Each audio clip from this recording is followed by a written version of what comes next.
worth as a writer.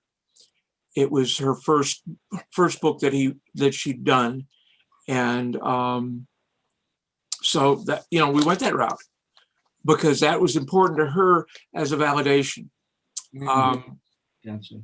By that time, I'd written more than 20 books that had already been published, so it wasn't any big deal for me.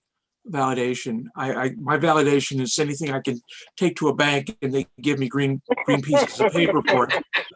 You know, this is Samuel Johnson. I think it was he that said something like, "Nobody but a blockhead ever writes for anything except money." And he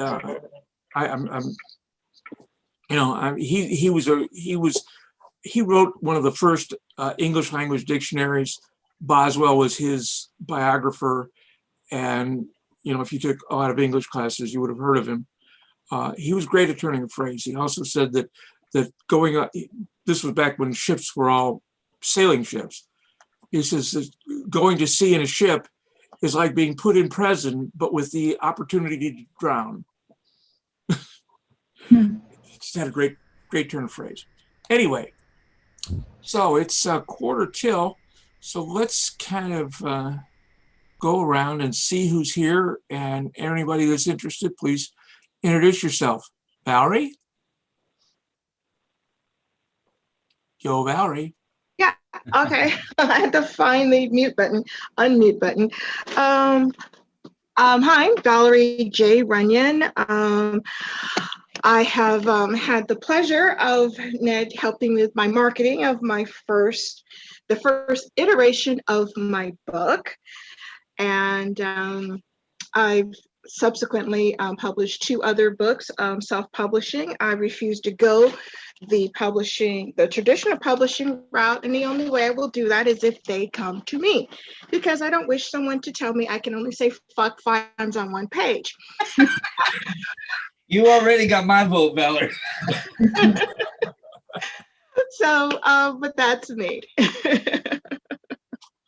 I enjoyed working with Valerie, and one of the things that I really appreciated was not only did I get a chance to help her with her getting her book out into the world, but I also got the opportunity to serve as her personal and private chauffeur. Yes, indeed. And yes, I took the title of the book that you wanted, Gospel of the Wordsmith. Yeah, that's got to be a great title. Okay, well, thank you for joining us, Val. Dave, next on the hot seat. Yeah, hi. You know that you mentioned those vanity publishers a few years ago. I had an experience with Outskirt Press, and I was trying to get my children's book published, and I had an illustrator and everything, and they just kept messing it up so bad. I got so frustrated. I finally just axed them, and then I went to Ingham Spark and Amazon, and I published it myself, and it came out great. And I even did a book signing in Barnes and Noble after that, so it was pretty awesome. Yeah. Also just doing it on my own. I am doing self-publishing, you know, other self-publishing right now besides that. But as far as I'm concerned, traditional publishers, you've got to get through the gatekeepers, and to do that, you've got to query and pitch and spend months or even years before even getting a bite, from what I hear. So I'm definitely interested in the self-publishing side of things. So that's what I do. And I'm Dave. Yeah. Well, thank you, Dave. Dave. Angela? Hi, everybody. Good to see y'all. Sorry, I was having password issues. I would have been here sooner. I saw the password, but something was with my keyboard. I couldn't get in. Anyway, everything's good with me. Ned's helping me with the book I'm working on, and I've got some other things I'm working on. Nothing published yet, but we're working in that direction. So that's what I got going on. Okay, thank you. Bob? Sorry, I had to unmute. Hi, everyone. Everyone knows Bob. And I was a published short story writer a long time ago. I was even, you know, Ned, I forgot. I got published in one of those poetry book scams. Remember? Yeah. Back in the day, how much did I pay? I think I paid $75 to get published in the poetry, and I got 3 copies. There were 3. nice Oh, leather-bound copies, but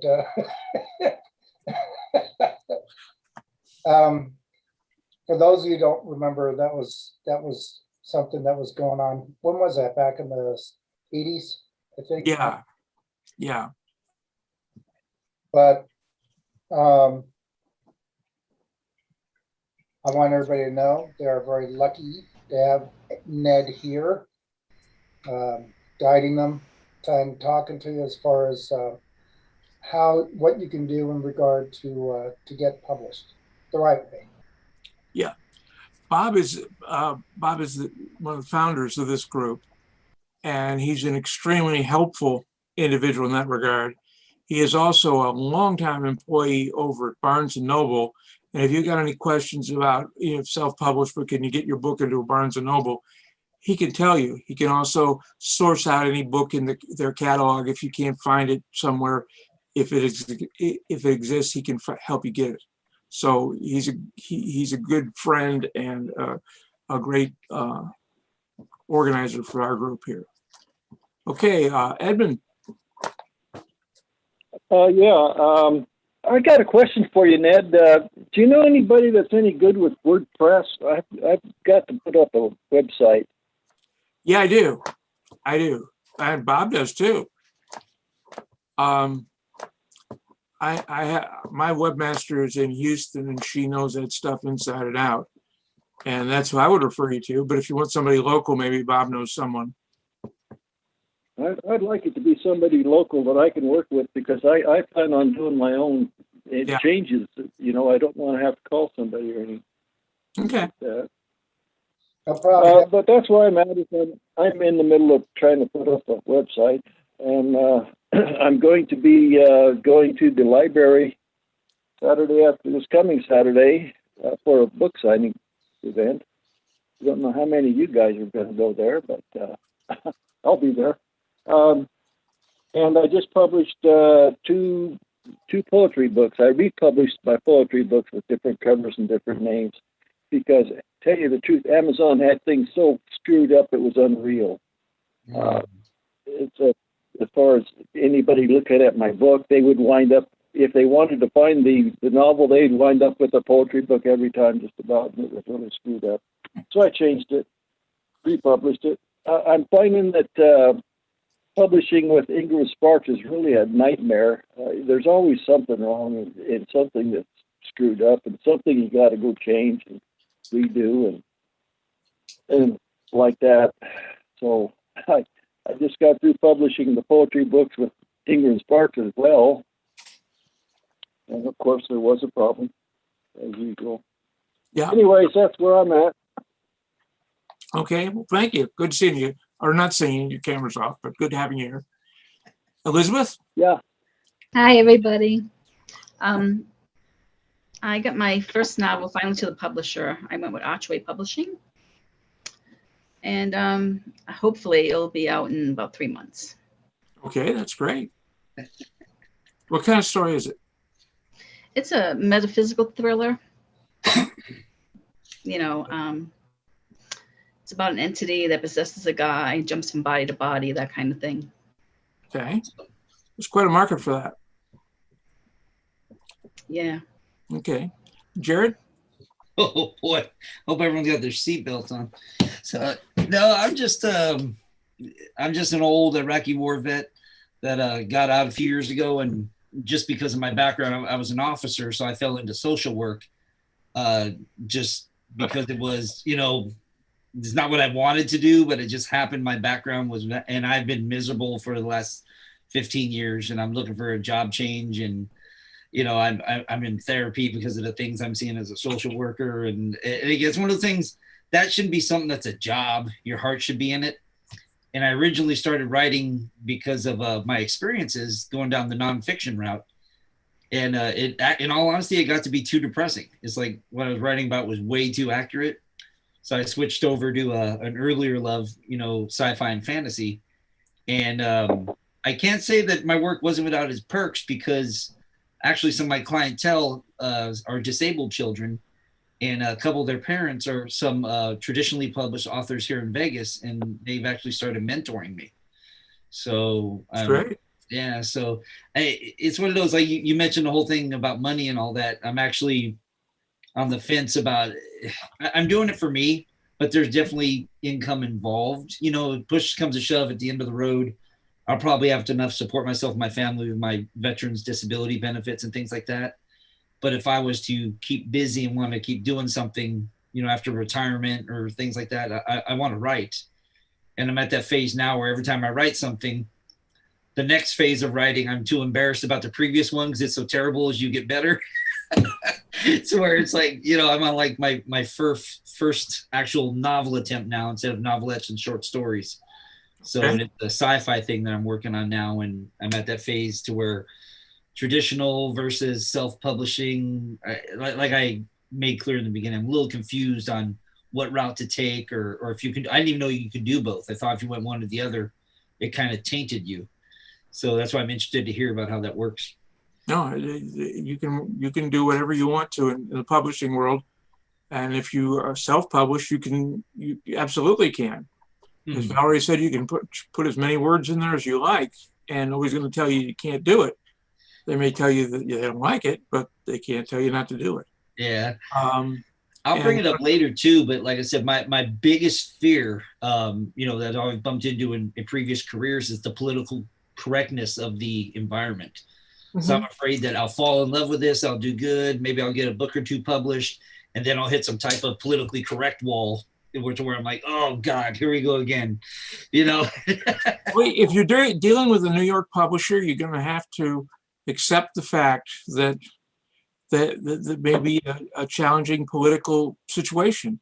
Mhm. Years ago, I was talking to an editor in New York. She worked in Manhattan. I think she lived in Manhattan, and this was, oh, this was like 20 years ago. And she was talking about the election that Bush won over Gore, or the Supreme Court said Bush won over Gore, depending on your perspective. I don't want to get into that part of it, but she says, I don't see how he won. I don't know anybody who voted for him. She lived in this little bubble that just wasn't anybody they knew. And at that time, I was working for an agency in San Francisco. I was living here in Vegas, but I was working for a PR agency in San Francisco. It was pretty much the same thing. That everybody had the same mindset, the same lockstep, and you if you're going to go outside that realm, you have to do it on your own. You're not going to find people to support it. Gotcha. And then have a thick skin, because if you get somebody takes umbrage at you, they could try to cancel you. And you've seen people canceled, but the only people that are ever canceled are the ones who are willing to be canceled. I've seen people, big and small, who do not agree with it, do not allow it. J.K. Rowling has gotten into a 3-year thing over something she said about people who come out as young as trans, and saying, maybe they're not old enough to make the decision or something like that. Yeah. And so she became transphobic. Anyway, every time people she just answers back. Others of them just ignore it. All they can do is put social pressure on you, and it doesn't matter whether it's coming from the left or from the right, because there's people on both sides that do it. And if you ignore them, they go away. Oh wow. I make a point of never reading answers to any tweets I make unless I know who it's from. I'm just not interested. So if there's 1,000 people demanding off with his head, I'm not hearing it, and the head stays right here. So anyway, that's my fear. I don't want to write a great sci-fi story in the homage of like Star Wars, and then someone tell me, the original Star Wars, and then someone tell me, yeah, that'd be great, but you need to write it more like the sequels, give us some more, the SJW stuff, because I'm like, oh crap, I don't want to butt heads with that type of stuff. Now, well, you say you write science fiction. I've got a science fiction novel I've been working on off and on for about a year now. And what I'm trying to do is very, very consciously trying to write in the same style as Heinlein at his peak, and some other people that write, where the technology makes sense, but it's still character driven.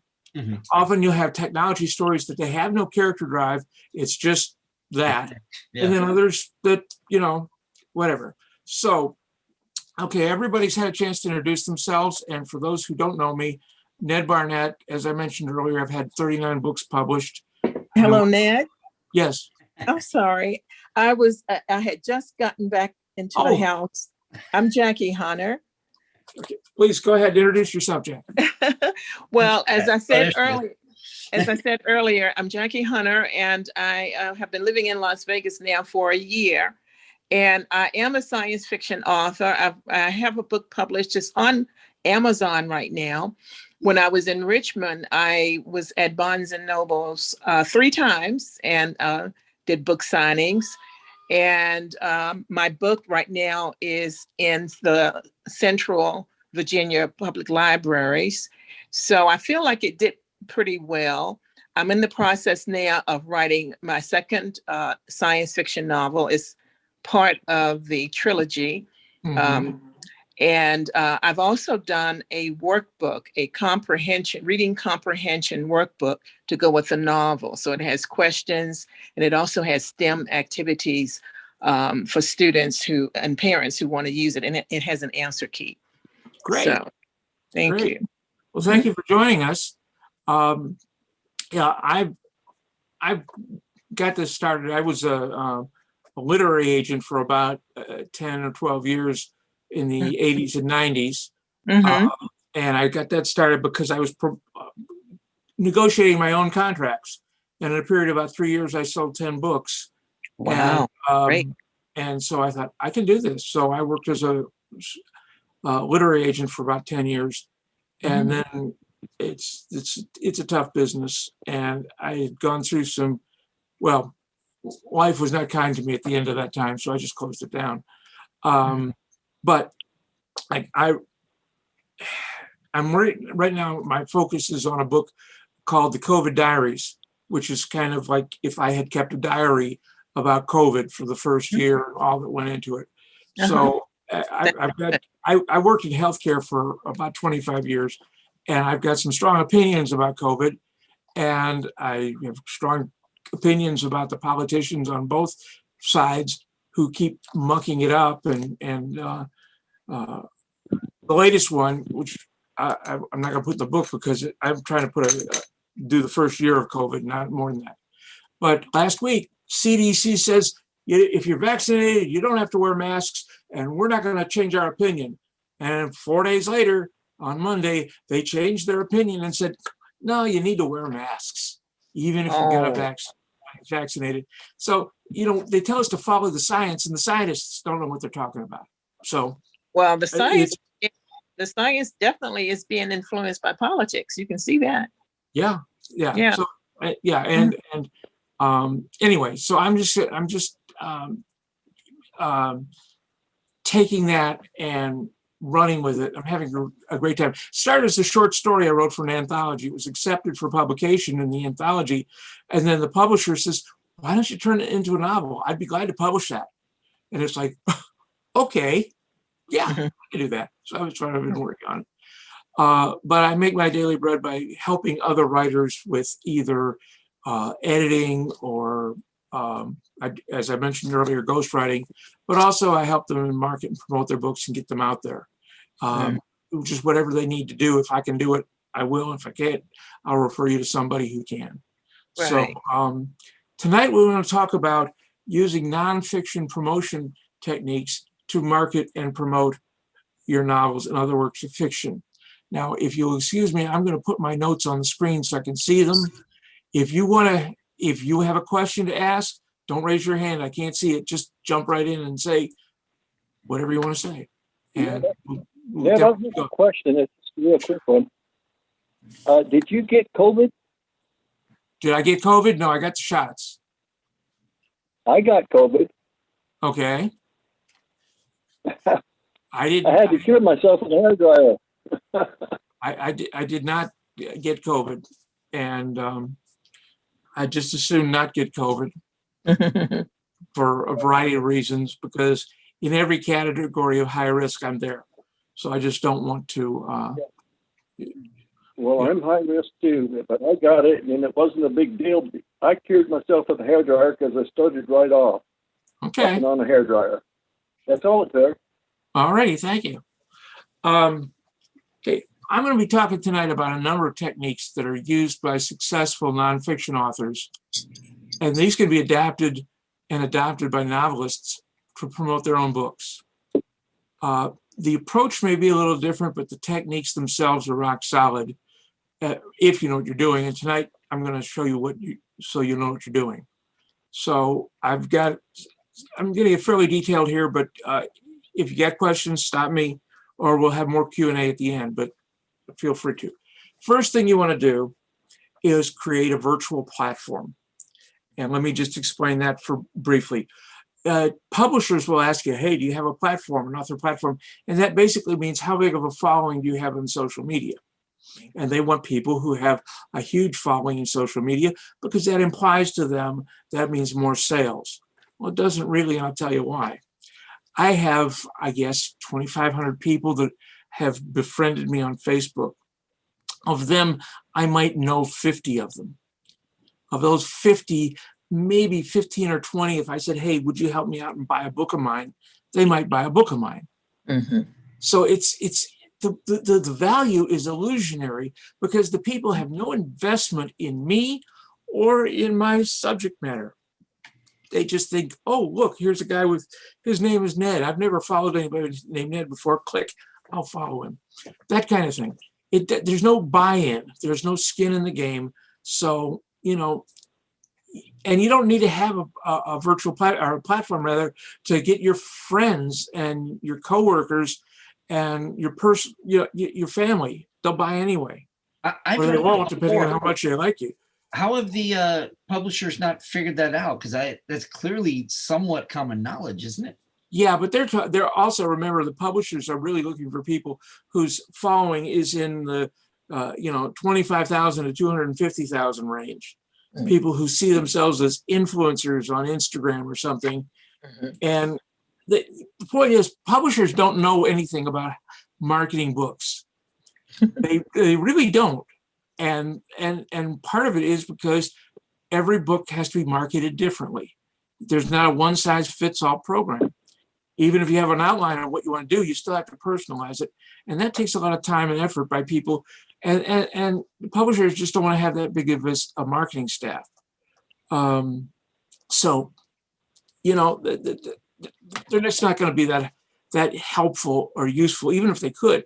They've also discovered something, that if they have Stephen King as one of their writers, and he comes out with a new book, and he's going to sell 2 million copies because he's Stephen King. And if they advertise it and market it, it'll sell 3 or 4 million copies.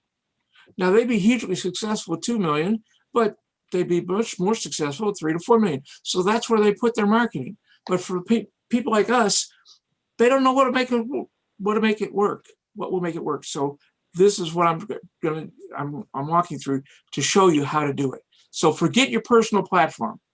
It is what it is, and you'll use it, but it's not going to get you where you want to go. A virtual platform is this. Facebook has topical groups. LinkedIn has topical groups. Other social medias may also have topical groups.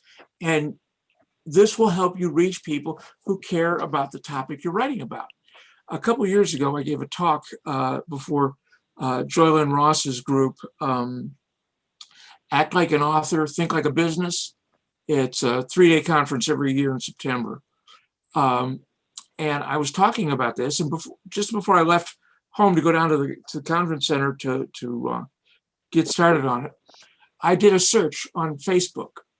And I searched for groups that like to talk about murder mysteries, because at the time I was writing a murder mystery, and so that's why I picked the topic. And there were over 110 groups that were focused on murder mysteries. Some were very specialized, like they wanted police procedurals or cozies, and others were just murder. Anyway, I just took the first 10 on the list. They were not ranked in any particular way that I could see. It certainly wasn't by membership count. But the first 10 had 39,800 members. 39,800 members. So, and okay, if you belong to one group, you might belong to more. So let's just say for discussion's sake, that there's some overlap, so that half of those, you get 20,000 names. 20,000 names is pretty good. So if you use basic social media skills, and you just joined those 10 groups, if you're writing a murder mystery, you start using the basic social media tools and techniques, just basically commenting on other people's posts and starting some discussion threads on your own. And basically just so people get to know your name, and they see your little face, the thumbnail of your photo there with you, and they get a sense that they know you. They don't, but they get a sense that they know you. You're a part of the group. You feel, and they feel that, okay, you're part of the group. You have interesting ideas. And so that there's a connection there. And at that point, when you're ready, when your book is ready to go out, when you want to publicize it, you can go to these groups and say, hey, folks, I have a new book that is coming out Monday, and its name is this.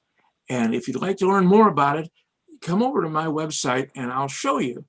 And here's a link to it. Say I've written a blog about it or something like that, and you link to that. See, most of these groups do not let you put in commercial links. Like you can't put in an Amazon link. They'll kick you off. The one thing that, they really have strict rules against people trying to sell. But if you invite them to your website to see a blog that you posted, that's okay, because people do that all the time. But they come there, and that's where you put the sales. Say, you can buy my book on Amazon here. Click here. You can get it in Kindle or print, and you can, it's Audible here, and Barnes and Noble's carrying it, and here's a link to that. Whatever you want to do, so that people can make the decision to buy your book and to read it. Now, that's if you just got into 10 of these groups that were focused on murder mysteries. Remember, there were 110. If you have the energy and stamina to become active in 110 groups, you should. Of course, you won't have any time to write, so maybe not. But pick how many you think you can comfortably handle. And for me, that number was 10. I agree with that. Yeah. That number for me is 10, but I would start at 4 or 5 and then add 2 additional ones until it became too much trouble, too much work for any return. Now, just get back to that. Say you had 20,000 names that you were reaching, individual names. The standard for internet marketing, for an online pitch or an email pitch, for success is 1/2 of 1%. 1/2 of 1% of 20,000 is 100. So if you did a promotion every week, you could have an expectation, if you had the right lists and you made a good name for yourself, of selling 100 books a week. That's not bad when you're self-publishing. It's not retirement money, but if you're retired, it's nice extra income. And it's a basic, get you started. A lot of people who are self-published get really successful because they churn out books. And I don't know how they can churn out enough books so quickly that they have time to make the books any good. Maybe they do. I've never gone into that. But there are people that are making hundreds of thousands of dollars a year doing that on self-publishing. And the big thing is they've got media lists, group lists, and then individual names, and I'll get to that in a minute. But that's a model that you can follow. You just have to be able to put out a book every 3 months. But you can make a decent living for a lot less, and there's still the room for a book to do a breakthrough. And if I could, for just a minute, let me sidestep and tell you about a book that made a breakthrough. It's a book called The Martian by Andy Weir. It was his first novel. He wrote it as a blog.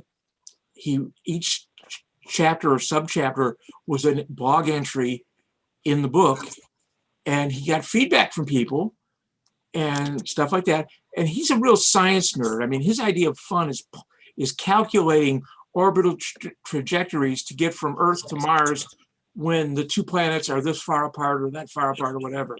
That's what he does for fun. That and drink. So anyway, when the book was done, he wanted to publish it and give it away for free on Amazon. And Amazon says, no, you can't do it for free, but you can do it for 99 cents. So he offered it for 99 cents. Within a week, a publisher contacted him with $1 million contract to publish his book, which, while he wasn't doing it to make money, he was smart enough not to turn down $1 million. Now, the same week, a movie producer contacted him and says, we want the rights to make this into a movie. And they did. Matt Damon became the lead character in that. And they were both very successful. And that's what you can do from self-publishing. It doesn't happen often, but it doesn't happen often to people that are traditionally published too. You know, I had one story optioned 4 times by Hollywood, never made it, but 4 times. I made $12,500. That's not bad for something that never got published. So I was pretty happy with it. You can do that too. Okay, now this will come. This virtual platform will come in later again, because I'm going to tell you how to get radio and TV interviews and podcast interviews and things like that. When you get them, you want to then go back to your Facebook groups or your LinkedIn groups or whichever ones are there, and say, here's the URL. I did this interview. I was on CNN's morning show, or I was on James Kelly's podcast here in Las Vegas, whatever it is. You can, just say, this is what I've done. This is what I have to offer. And just sell more books that way. Because people may not see you when you do the interview on radio or TV or podcast. They may not tune in at that time. But if you can get the link to people who are interested, they can view it on their own time and then make a decision. So that's how this works. Having the virtual platform provides you a place to post URLs. That's the biggest thing, biggest benefit I have for it. Okay, any questions there? Okay, if you come up with I'm sorry, by virtual platform, you mean a website, right? Your virtual platform is your membership in your various social media groups, where these are topical groups, like Facebook group might be called Murder Most Foul, and it's just where people like to go and discuss murder mysteries. And if you write a murder mystery, then this is a place you ought to be, and these are your potential customers, because they already care about it. They've already made the buy-in. They joined this group voluntarily because they wanted to talk about murder mysteries, and they want to talk about murder mysteries because they read murder mysteries. I got you. So that's why you want to do that. What time would you say you would have to dedicate, say, on a weekly basis to going to those chats and participating? Like hours a week? I would say that if you're spending more than an hour a day and take Sunday off to watch football or whatever you do on Sunday, that would be fine. But that would give you, 5 or 6 groups that you could visit each for an hour. That's why I put my limit at 10. I don't take weekends off, and I don't watch football, so I have time. But that's just me. Okay, next thing, becoming a source who can put breaking news into perspective for the audience. Now, whenever you watch the cable news, you're going to see a string of people who are self-proclaimed experts. They're the chairman of this or the CEO of that or whatever, and there's a news story breaking about them, and they're there to put it into perspective. And give you an example from about 25 years ago. I think most of you will remember, whether you watched it or not, you'll remember that there was a TV show in the 90s called Murphy Brown, and Candace Bergen was the star of it. And they decided to have a storyline that the character Murphy Brown would start smoking marijuana because she was being treated for cancer, and it just helped her endure those treatments. And as I heard about this on one of the CNN TV sets in the airport in Dallas, Fort Worth. I saw it there, and I immediately knew that they were going to be covering this story, that it's going to be controversial, and that the media decision makers don't know anybody who thinks that medical marijuana is a bad idea. because they're not from that part of the gene pool.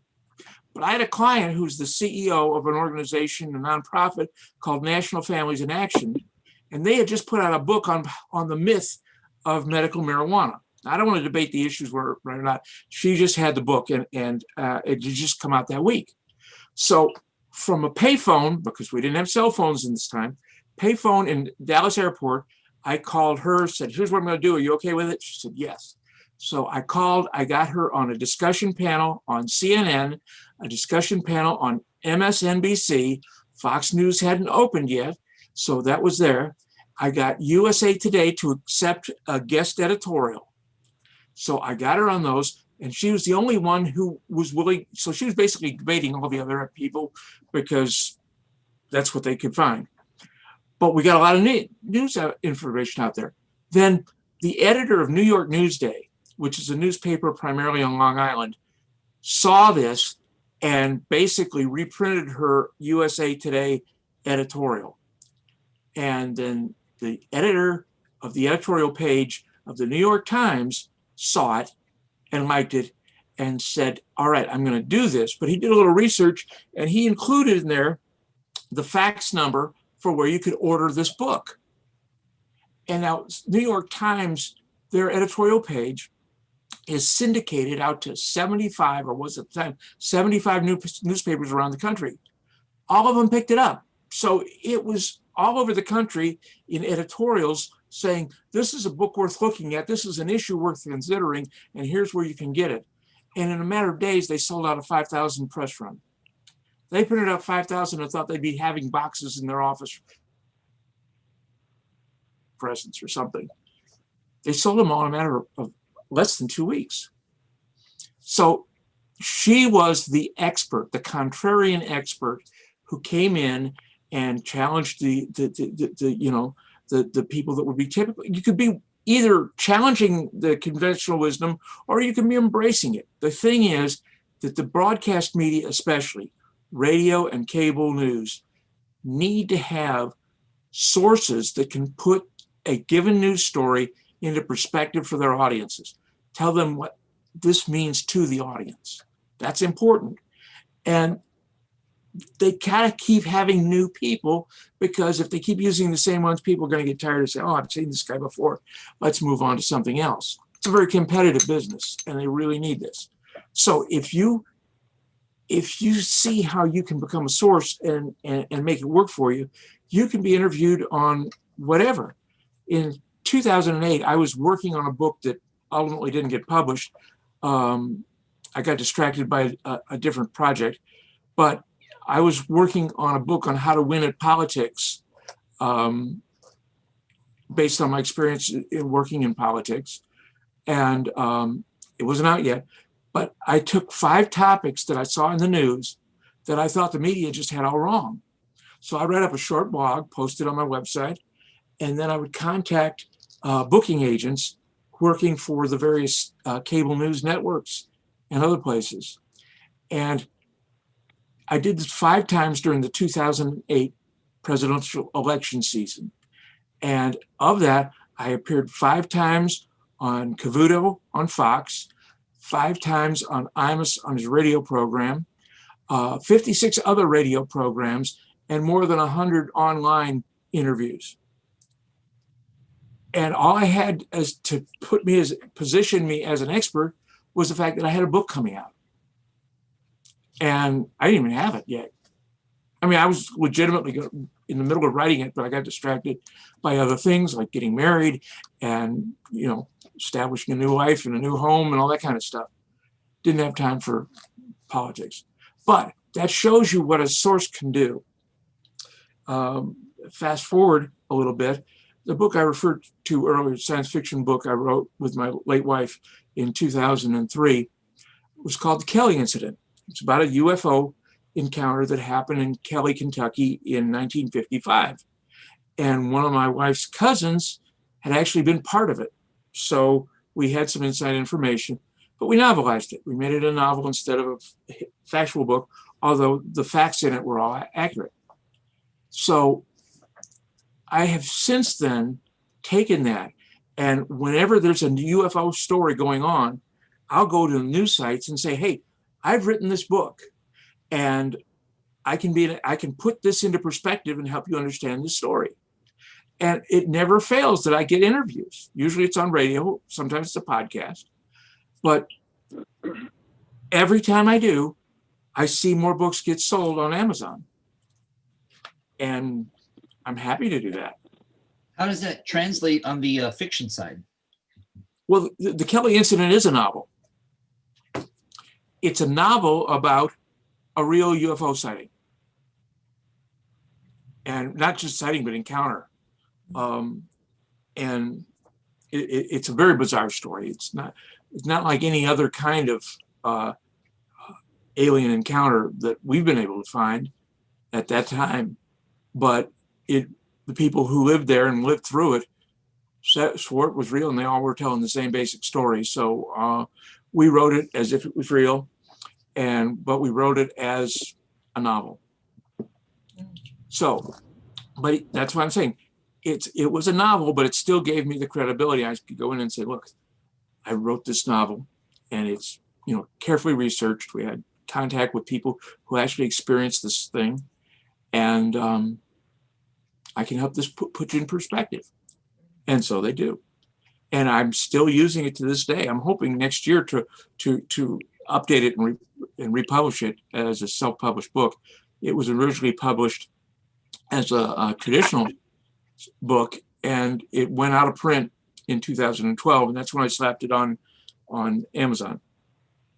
But I want to clean it up a little bit and republish it like in a 50th anniversary issue or something like that. Can I attempt an analogy there to make sure I'm tracking you correctly? You absolutely can.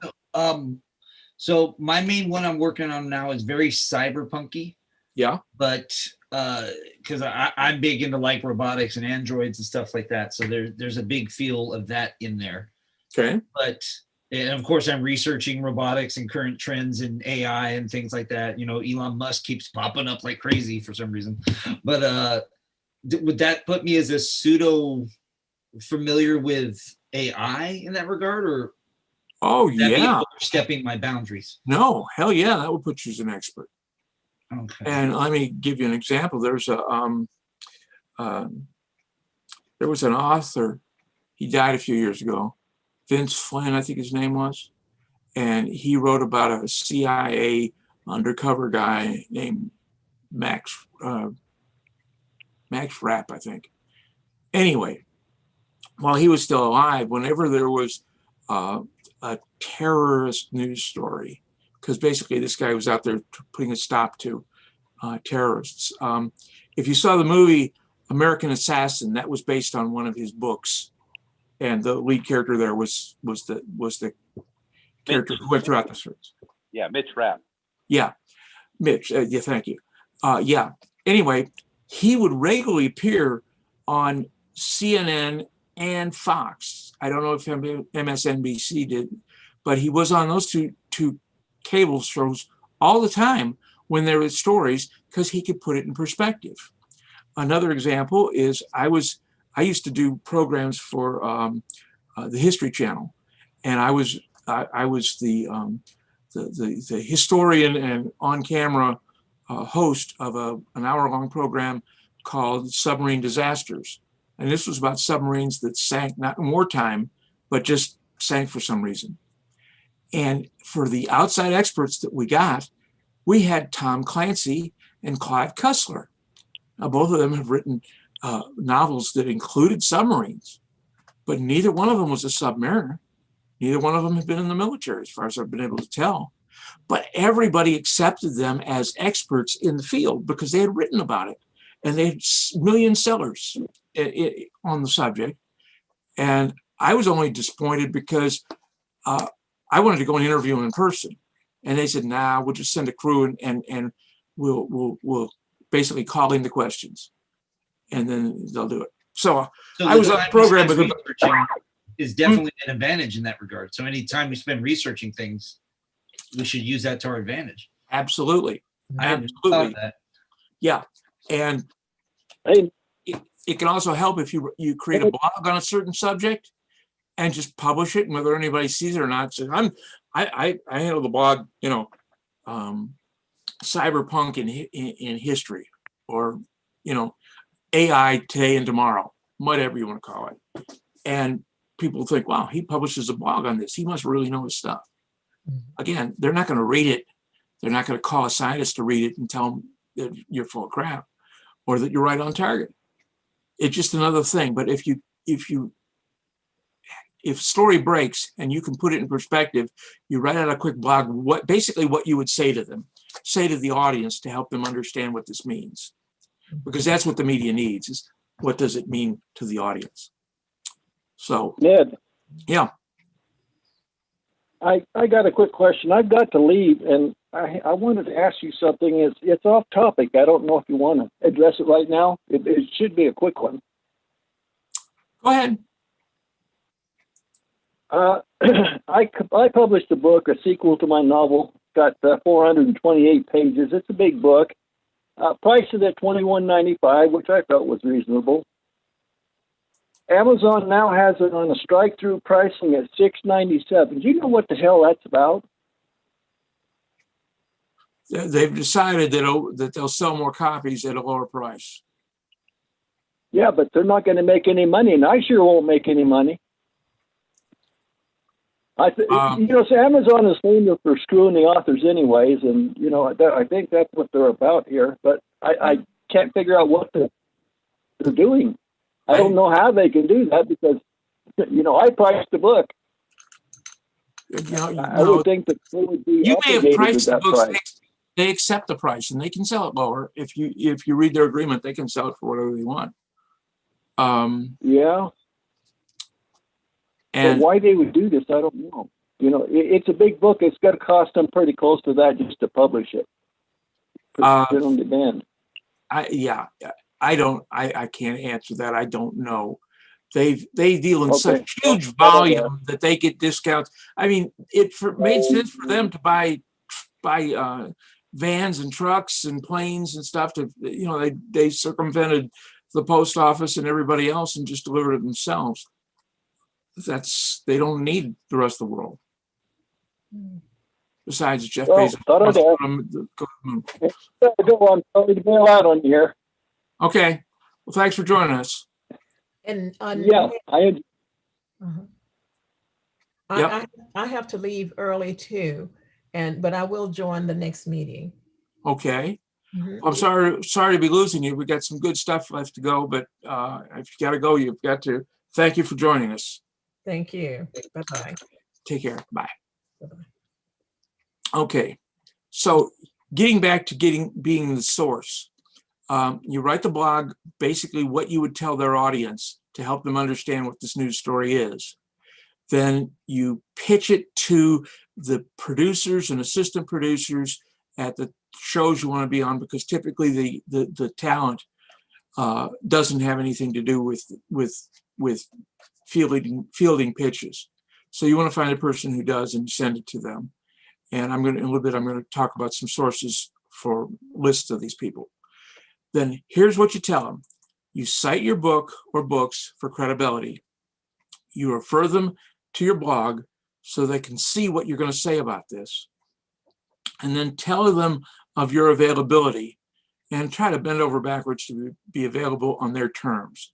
And I'll give you an example on that. When I was doing the Neil Cavuto thing and the Imus thing and all that, I'd say I can be at a local studio in 90 minutes or anytime after 90 minutes to from the time you asked me to come on. And that gave me enough time to put on a coat and tie. I'd still be wearing jeans or cutoffs or whatever, but they only see you from the navel up. So anyway, and then I could get there even through Las Vegas traffic. And so people knew that if they needed somebody that could fill in right away, had something interesting to say, it made it a lot easier for them to say yes. And that's why I did so well on those. Another one of those availabilities, I had a radio station in Alabama wanted to interview me. They interviewed me 5 times.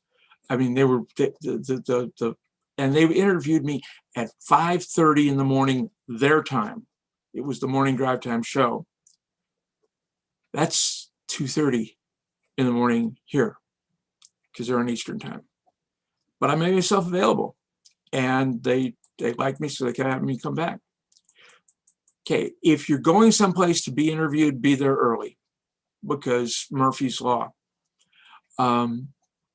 Once you've got it scheduled, if you have the time between when it's scheduled and when you're actually doing it, send out an email to your extended list of friends and followers, including the social media and virtual platforms, about the interview, time, date, how to hear and watch it, etc.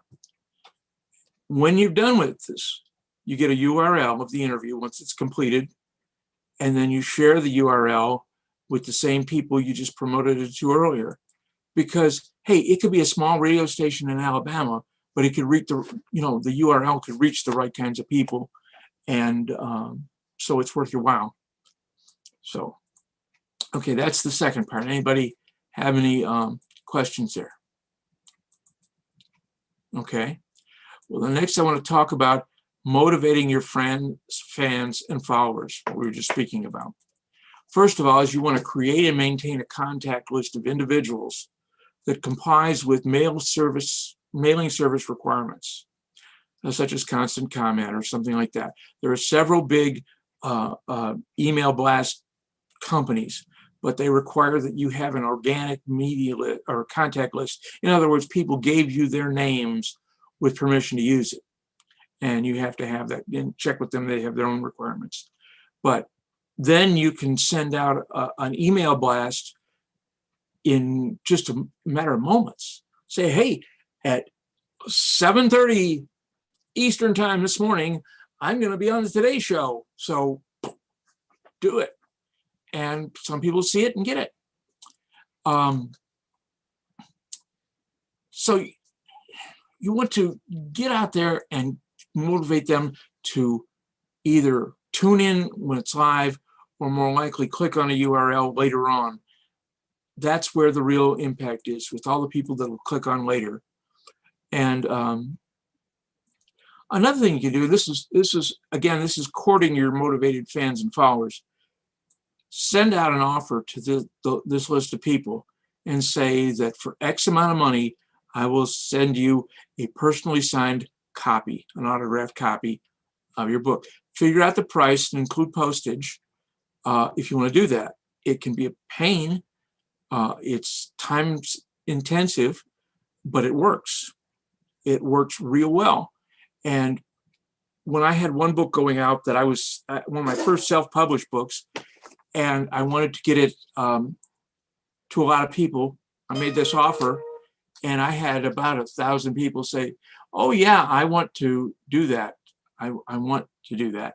So what I did was every Friday night for about a month, I had 4 or 5 people that I knew from my Single Again group at the Methodist Church in Nashville to come by, and the criteria was they had 1 or 2 teenagers that would come, and I had a VHS at the time, and this was when VHSs were like $1,000 each. So most people didn't have them at that time. And I would rent some movies, and we'd sit there and we'd watch these movies while they addressed these packages. I'd sign the books, put them in the packaging, and then they'd do the mailing label. So it was kind of a production line, but everybody had fun. You know, they had Cokes and pizza, call out for pizza, and people were happy. It cost me next to nothing. But if you can find a way of doing that, offer a signed copy, because that will make them raving fans. It's personal. Hey, this is my author. You know, I want to introduce you to my author. They'll have a sense of ownership, which is a good thing. Okay, so any questions about that? About help, maintaining a positive list of people? Okay. Now let's talk about getting coverage in the national and regional news media. And this is not for breaking news. We've already covered the breaking news part of it. This is for just background stories They like to interview people like, oh, I'm the author of a new book. Let's talk about your book. You know, you're not talking about news based around the same topic. You're just saying, hey, I've just written this interesting science fiction book, and I'd like to share some things about it. And you get their attention. First of all, you need a media list, especially topical or targeted lists. For instance, if your novel is about or includes religion, you can get a list of the religious media, specifically the radio talk shows, and they want to talk to you about the book, unless your book slams religion, in which case you're talking to the wrong audience. When you have the list together, then you pitch them as you did above. You include your expertise and why you are somebody that they should want to talk to. And they will talk to you about your new book. That's what book media tours are all about. Leveraging these interviews, again, you got the URL and you do that again. And now here's two sources of media that can help you out. One is Gordon's Radio List. And it has around 1,000 radio talk shows listed, what they interview about, what they're looking for, how to get a hold of them. So that's a very good use. If you need a custom list, there's an organization called PR Leads. That's www.prleads.com. And they create the lowest cost, high quality targeted media lists I've found anywhere. I used to gladly pay for my client $750 for a custom list. He can deliver it for less than a third of that. So I strongly recommend it. The guy to talk to is Dan Janel, Janal. And please feel free to use my name because he knows me. We talk on the phone periodically. So, I mean, I haven't met him, but he knows who I am and knows that I promoted stuff because I buy it too. I'm a believer. Also, there's a radio guest finder or radioguestlist.com. I guess that's the URL. It's Radio Guest Finder. And they have just recently come out with a book of podcasts, and there are over 600 podcasts listed with great detail. Book 610 pages, so pretty much each podcast gets a page. So that's something else that if you're going to be aggressively going after podcasts, you want to do that. Now, a piece of advice for all of these things, they're not free. They're not horribly expensive, but they're not free. So if you can find 3 or 5 friends who want to share with you, you can get the cost down into reasonable territory. What was the first one? Gordon something list? Gordon's Radio List.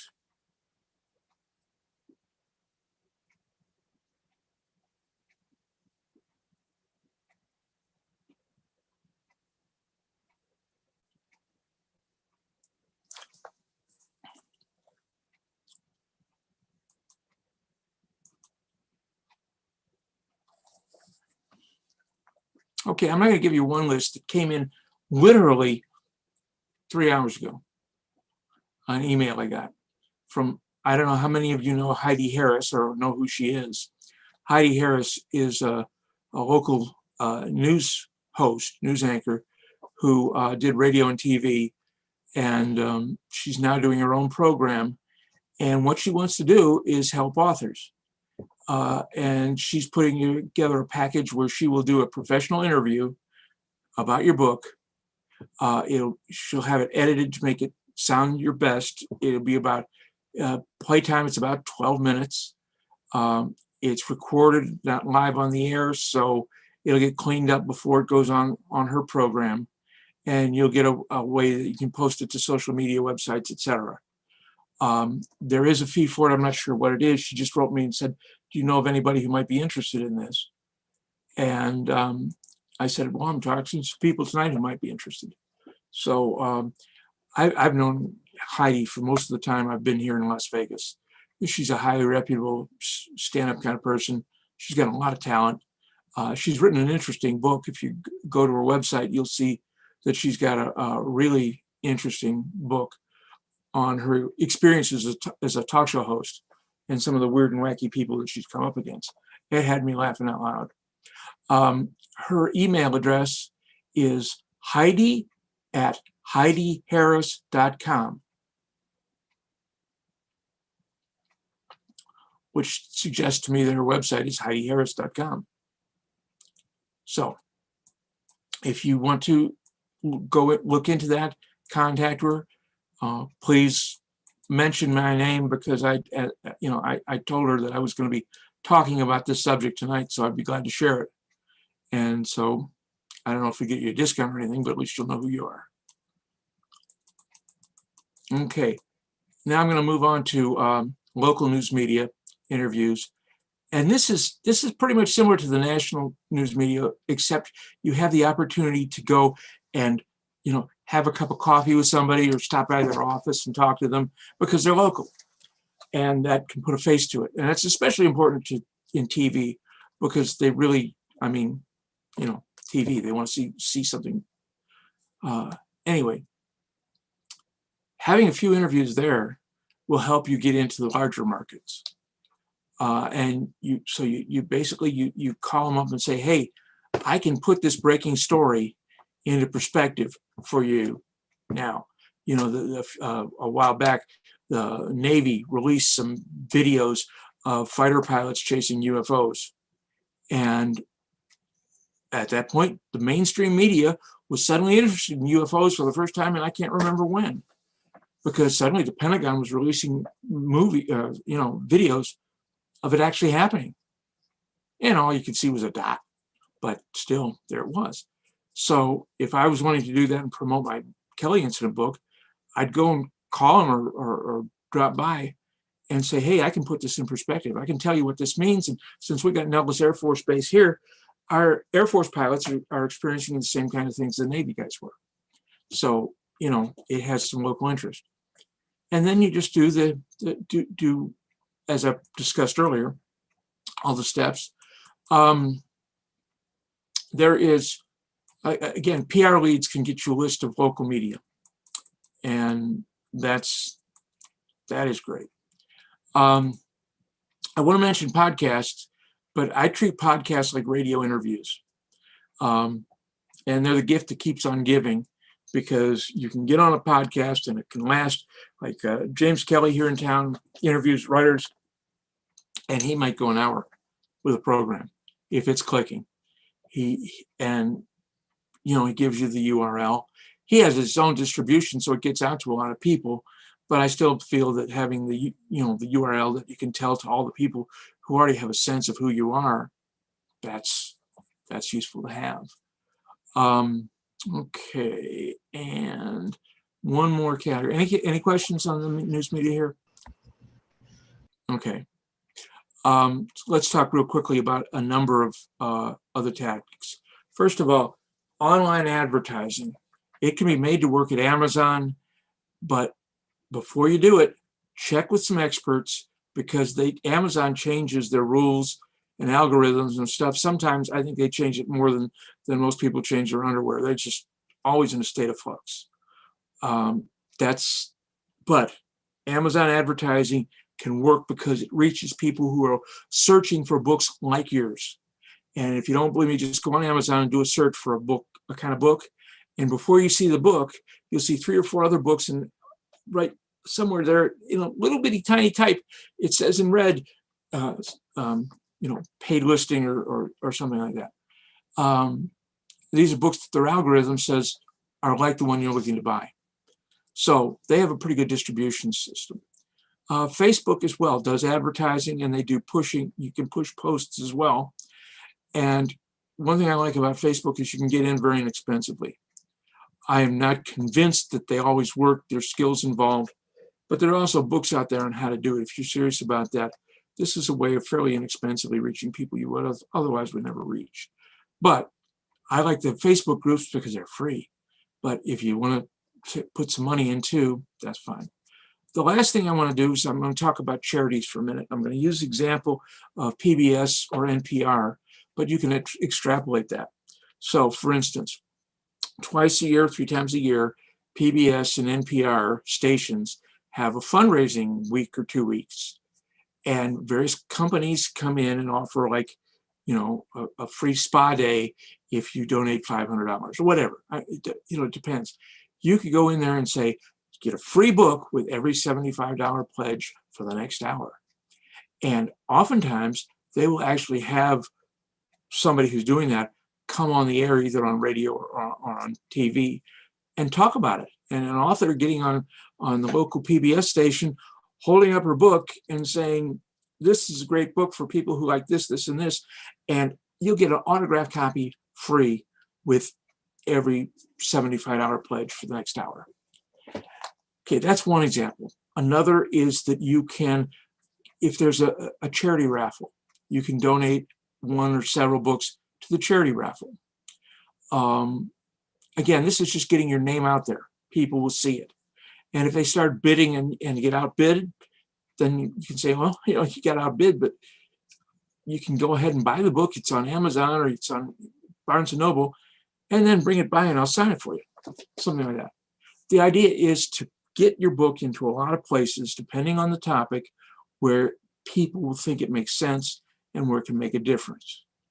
And that pretty much wraps up what I wanted to talk about, which these are all things that have been common use in nonfiction works for a long time, but they all work very well for novels as well. So I'm going to close down my notes, and now I can see you all again. And does anybody have any questions? I get quite a few, but I'm long-winded, so I'll let everyone else kind of. Okay. All right. So. Hi, Ned. Hello. I had a question. I was looking into those highlighter services. Uh-huh.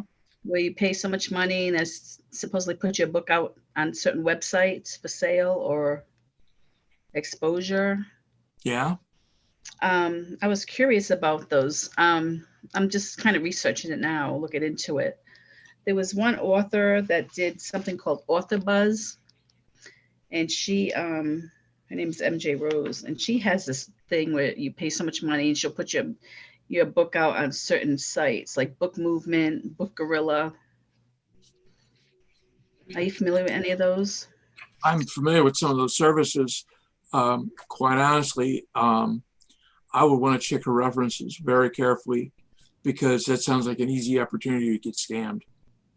But, yeah. I mean, like the sites that you say they post to, I never heard of any of them. They may all be legitimate, but I may not have heard of any of them. Let me tell you something about a similar kind of thing that proved to be a total fraud. I bought a press release distribution package for a client of mine in Henderson. And the deal was that it would be released and be out in a lot of media. The service just sent the release out to these people electronically, and then they would screen capture where it was placed, and you could go and see it on their website. So I said, let's go ahead and do this. And we did. And then we started looking at the pages that were captured. And one of them was the RJ. So I went to RJ's main page and typed in all the keywords, and they didn't know anything about it. What this company had done was created a fake web page. It said RJ Review Journal in the URL, but it wasn't the RJ that you and I know about. They had Fox 20 in San Antonio, and it wasn't. I could see the listing, but I went to the site, to the main site, and you can't get there from here. In other words, they created their own domain just for this, and they did it with a bunch of media because they could use it over and over and over again. But it's so be careful. And this was a company that was owned by Warren Buffett, Berkshire Hathaway. I mean, you think they'd be caring about their reputation. Yeah, and they also had a reputation of having never paid a refund ever, and I got a refund out of them because I just wrote the whole story down and posted it on my blog called Bad Business Alert. When I mentioned having different blogs that give me credibility in different areas, Bad Business Alert, and I went and found the URL for every one of Warren Buffett's businesses and put them all in there. So if you're searching Coca-Cola or you're searching this or that or the other, you're going to run across to this. So they gave us back $2,400. Didn't like to, but they did. And then they forgot to ask me to take it down. And I would have taken it down because that's the implied deal. But they have to ask, and they didn't. So I left it up. It's still there. Wow, that's crazy. Yeah. But so I use that as an example to be careful about the people that are going to list things for you. Yeah, yeah. I mean, I have a bunch of them, but I just don't trust anybody. What is on the internet. Let me tell you who you can trust. The Independent Book Publishers Association is, I've worked with them since 1996. They're a highly credible nonprofit organization, and they deal with self-published authors. I mean, that's, either self-published or short-run, micro publishers, but basically they deal with self-published authors. The annual dues are, I think, $127, something like that. What they do is they help you market your book to various sources. Like, for instance, they do periodic mailings to the book buyers at public libraries all over the country. So if you want to reach book buyers for the library, they have the list. They put it together. They send it out. You just give them a flyer. There's a fee involved in everything, but the prices are very low. They go to book fairs, the regional book fairs and the national book fair, and gives you a chance to have your book there. And you can also go with them and be there for an additional fee, but it's not much. And I love book fairs. I went to the National Book Fair some years ago.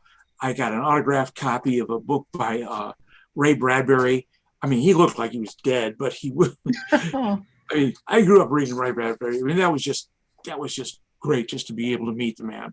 A lot of fun. Anyway, but work with them. Check them out. Their website is, I think it's Independent Book Publishers, IBPA.org. Anyway, they are really good people. Yeah, it's great info. Thank you. Yeah, they're good people, and they have a lot of services, and they have listings of vendors that are credible, that they stand behind. So you look at a vendor, if they're there, you can pretty much trust it. And if they prove untrustworthy, you can go back to the organization, the nonprofit, and they'll say fix it or lose your listing. So I mean, it gives you some recourse there. So that's what I suggest, because honestly, Book Gorilla, I mean, it may exist, it may be real, it may be credible, but it doesn't sound. A lot of these I never seen or heard of, so I'm just curious. I'm on so many emailing lists about related to writing, and I've never come across it. So just be careful. They could look. This could be as legitimate as church on Sunday. I'm not saying that this woman is a fraud. That's why I said check her sources, her references very carefully. If it pans out and the price is right, sounds like it's something you might want to do. Otherwise, don't. I'm a novice here, but I'm going to tell you that I think that sounds right, what Ned's telling you. And there's also these groups that I know you can get involved with, the social media and what have you. There's a couple authors that I follow that I love their style, and I'm really into their works, and I've joined their web groups like we're talking about. But from that, if you want to talk to someone individually and make a comment about your book, or say, I like this so and such author, but I have a book I've written, it's kind of cool. If you're interested, come look at it. Like Ned said, you'd be surprised how many people I've met that'll meet you outside of those groups and talk to you about whatever it is you're interested in talking to them about. So you probably can promote your own book, save your money, put that money into either, if you want to give something away, like Ned said, like a signed book or something to encourage more people to come look, something like that. I would use my money like that as opposed to paying someone else to put your book out there in the world. Because they want to look at a lot of books, they could go to Amazon and see a listing. You know what I mean? Yeah. If I'm looking for you and we're talking about, what did you say you do? You do science fiction or what have you? That's what you said, right? Yeah. Okay. So metaphysical. Metaphysical. So if I'm into that, I'm talking to a web group about this and I see your name, I'm like, oh, she's an author. Oh, I feel like I have a connection because I like TM Fraser and she and I have actually personally conversed a few times. I've sent her, she's had like live blogs where you can talk to them directly. And I put a big comment in there. I wanted the answers to some things and she like responded for about a half an hour. She and I had like a personal conversation. And so you can do that and just make connections with people. Say, hey, I'd love to talk to you about this outside of here. I really have some thoughts about it. Give them a couple of your ideas and say, if you want to read more about this, I have this whole book I've written. Why don't you check it out? And they will feel bonded to you. And from there, you can expand like crazy. You'd be surprised. Oh, Yeah. okay. The more people who feel like you are their author, they feel a sense of ownership, a kinship, a connection. That works. Also, if you want to see what's out there in books, talk to Bob. He's at the Barnes and Noble on West Charleston at Rampart or Fort Apache, depending on which side of the street you're on. And they got, I don't know, what, 50, 100,000 books in there, something like that. And, Oh yeah, I've been there. Mhm. Yeah, well, any Barnes and Noble. I mentioned Bob because Yeah. he does so much for us. But you can talk to him and say, when are you going to be there? And you can go and walk around, and he'll tell you what you need to know. He's the most helpful person I know. So there you go. Let me All right. actually, speaking Thank of you. Bob, just doing a little follow-up question here, and I apologize if I'm going off track, but as far as like getting into social media groups and kind of putting yourself out there, I'll admit I'm actually in a writers group with Bob, and that's my second writers group I'm involved with. The other one that I'm getting two different perspectives. I figure I'll get a third, and maybe that'll help me kind of clinch it. But Bob's group was kind of gave me the encouragement: write what you like, don't worry about what the trends are, and just if it gets picked up, it picked up. There's so much chance and all that involved.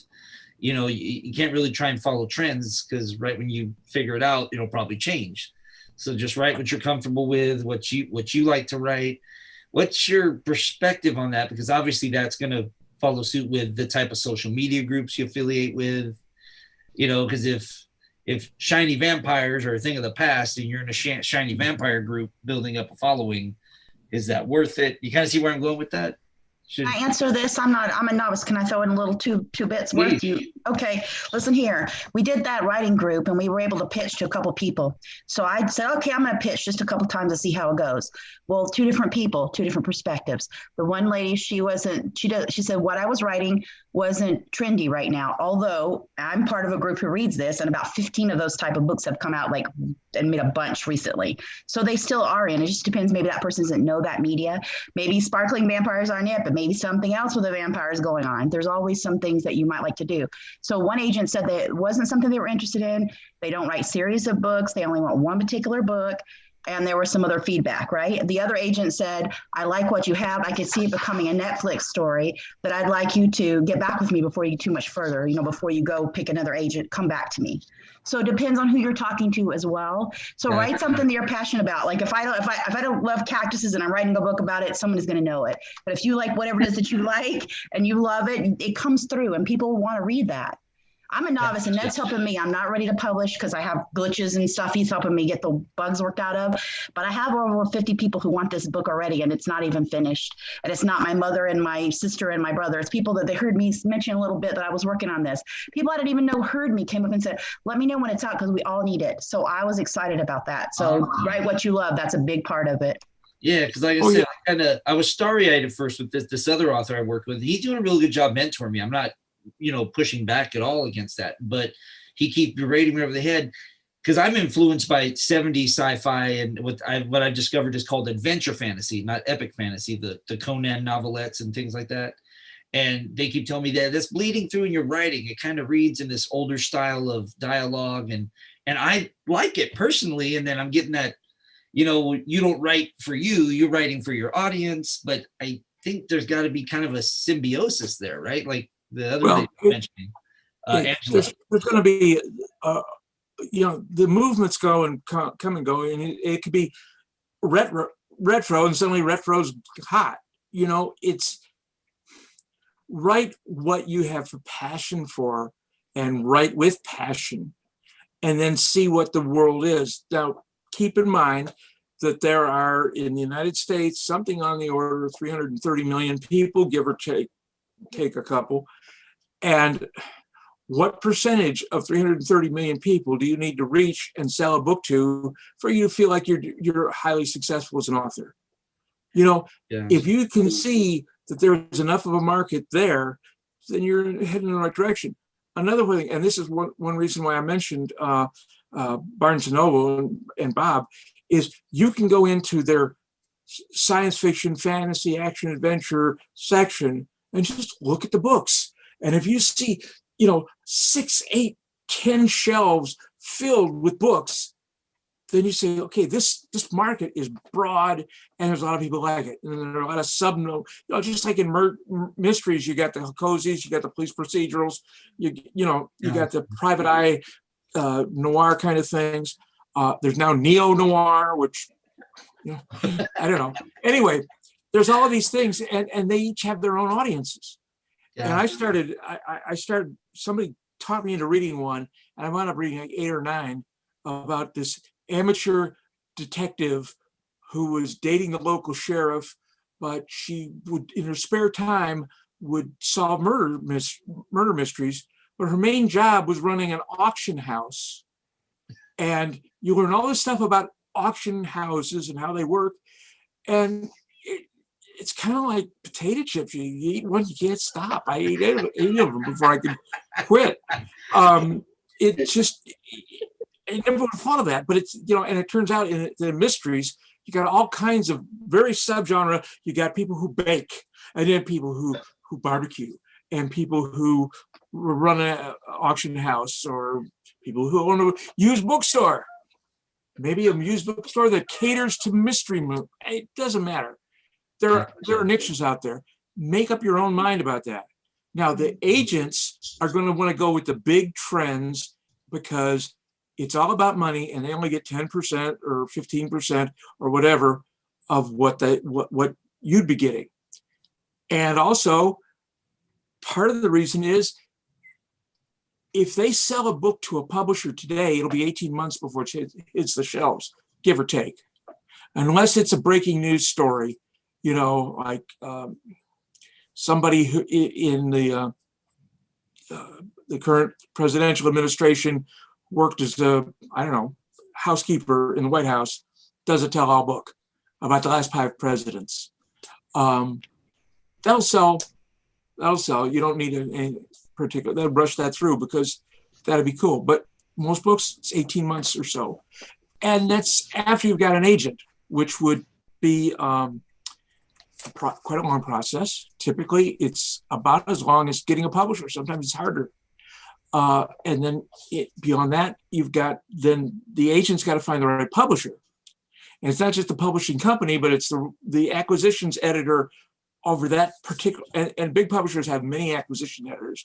Got to find the right one and get her interested in it. And then she's got to sell it up through the chain.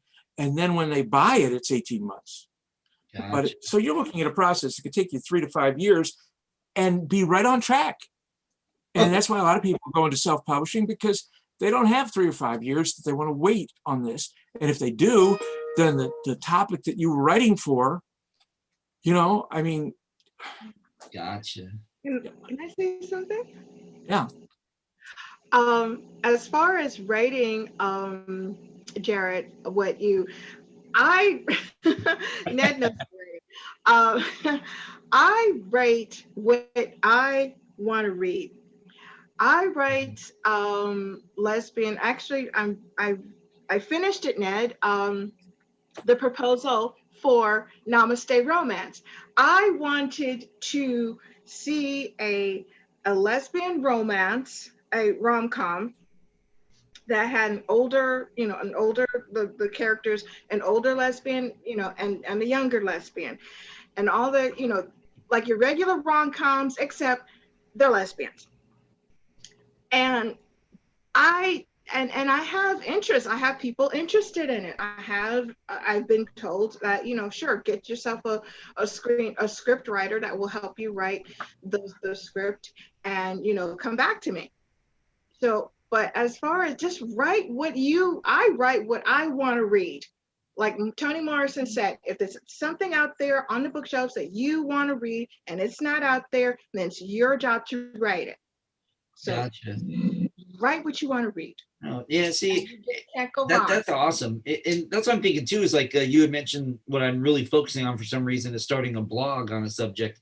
So if I was to start a subject, classic sci-fi blog, and just kind of go how the old school writing, you know, was better, and I just have some banter about that. So you're saying just do it. Yeah. And My husband would be watching that. I'd have to pull that thing away from him. He'd be watching that all the time. Give me that. You can't watch any more of those blogs on that. That's enough. 2 million a day is enough. Yeah. He would watch that.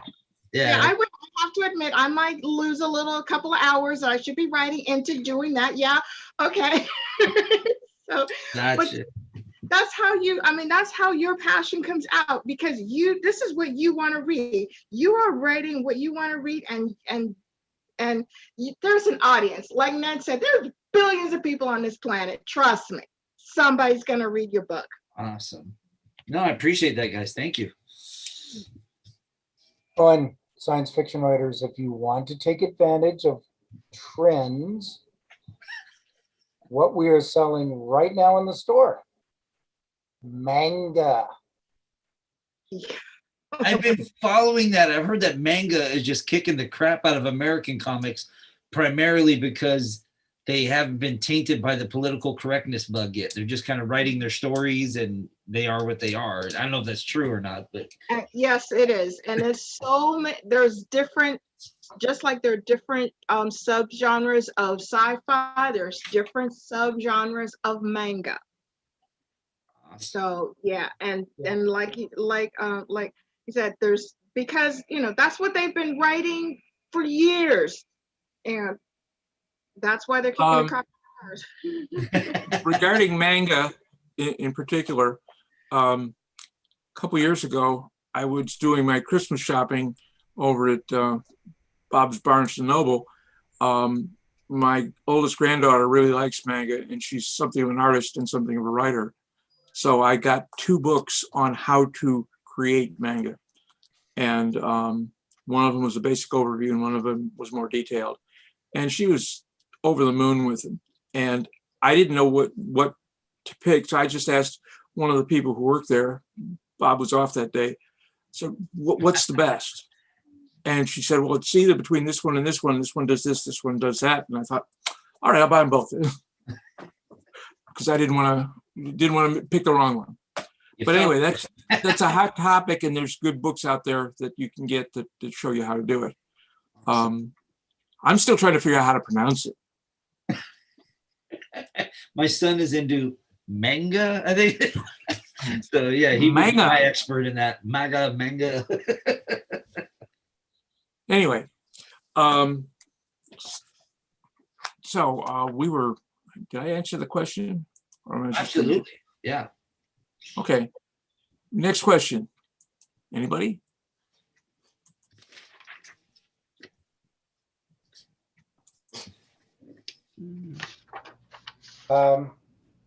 I have one. I've always been meaning to ask you this, Ned.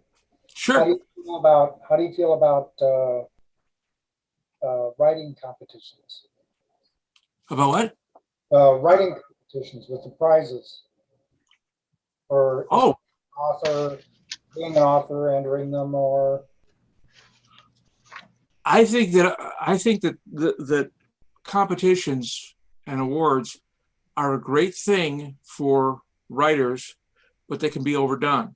And I'll give you an example. I had a client out in New York. She had written a historical romance novel called Mistress Suffragette. Took place in 1893. Okay, it's a young unmarried woman getting involved in the suffragette movement and trying to find out what she wants to do with her love life while her parents are going bankrupt in the great economic crash from 93. It's extremely well written. When I signed her as a client, she had 18 awards, regional and national awards. She was very proud of that. After I booked her on a number of things, I was still talking about 18. She contacted me and said, no, it's 20 now. I have 20 awards. And I'm thinking, is there a kind of an OCD that people get when they obsessively collect awards? I mean, she had some very prestigious awards, and I don't think you need to dilute it with all the other ones. Now, if you want to start small, like I think her first one was Missouri State, some kind of an award.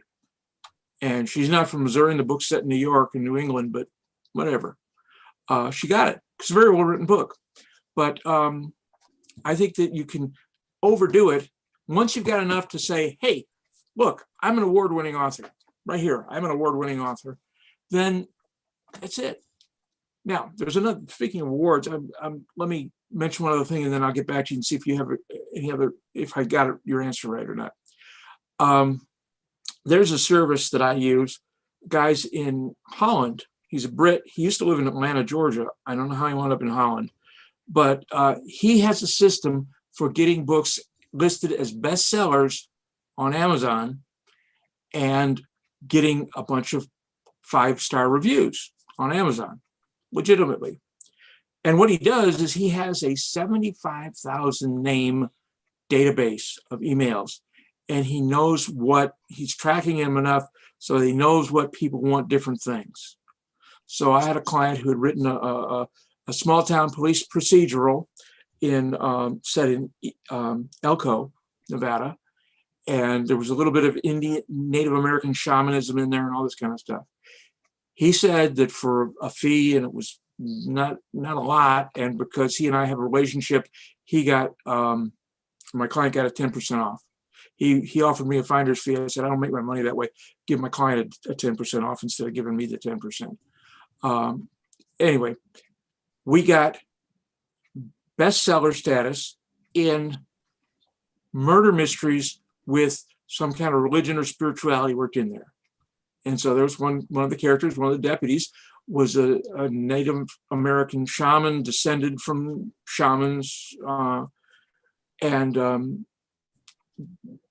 some of the plot points turned on that. He was a secondary character, but he used this ability to find the corpse that started the book out. And anyway, bestseller in that category means bestseller. So now we have a big gold seal on the cover of the book, says Amazon bestseller. That's nice to have. It's a great marketing tool. We also got 25, 27, 28 5-star reviews, and none of them were boilerplate. All of them addressed the book specifically. There were some quite lengthy and detailed, and all it took for us to do was to pay him to use his mailing list and then drop the price of the book on Kindle to 99 cents for a period of time. And he had people go in during that time, and that's how we built up the sales to get the bestseller. And it works, and it's as close to infallible as I've found. He had written 3 books on how he did this on Kindle, and I read them all, and I thought, this is really great, and I don't have a 75,000 name database. So I dropped him a note and arranged for a phone call, and called him when he was just getting into the office at 8 in the morning, and it was midnight here, something like that. Anyway, we struck a deal. And so if you've got a book and you want it recognized, then we can, I can put you in touch with him, and he'll be able to help you get that. And it's I think that what it cost my client was something around $700. And this is legitimate. Amazon said, yes, these are legitimate reviews. Yes, this is legitimate purchases. Some people will say, well, we'll get you all those sales, and it's all to the same place. It's a computer machine just keeps cranking it out until they bought enough copies. Not really proving anything. Kind of like everybody here know what the book Dianetics is? It's basically the Bible of the Scientologists. Yeah, and every time they went back when L. Ron Hubbard was still alive, every 18 or 24 months they would reissue the book, and it would make it right up to the top of the New York Times bestseller list until it came out how they did it.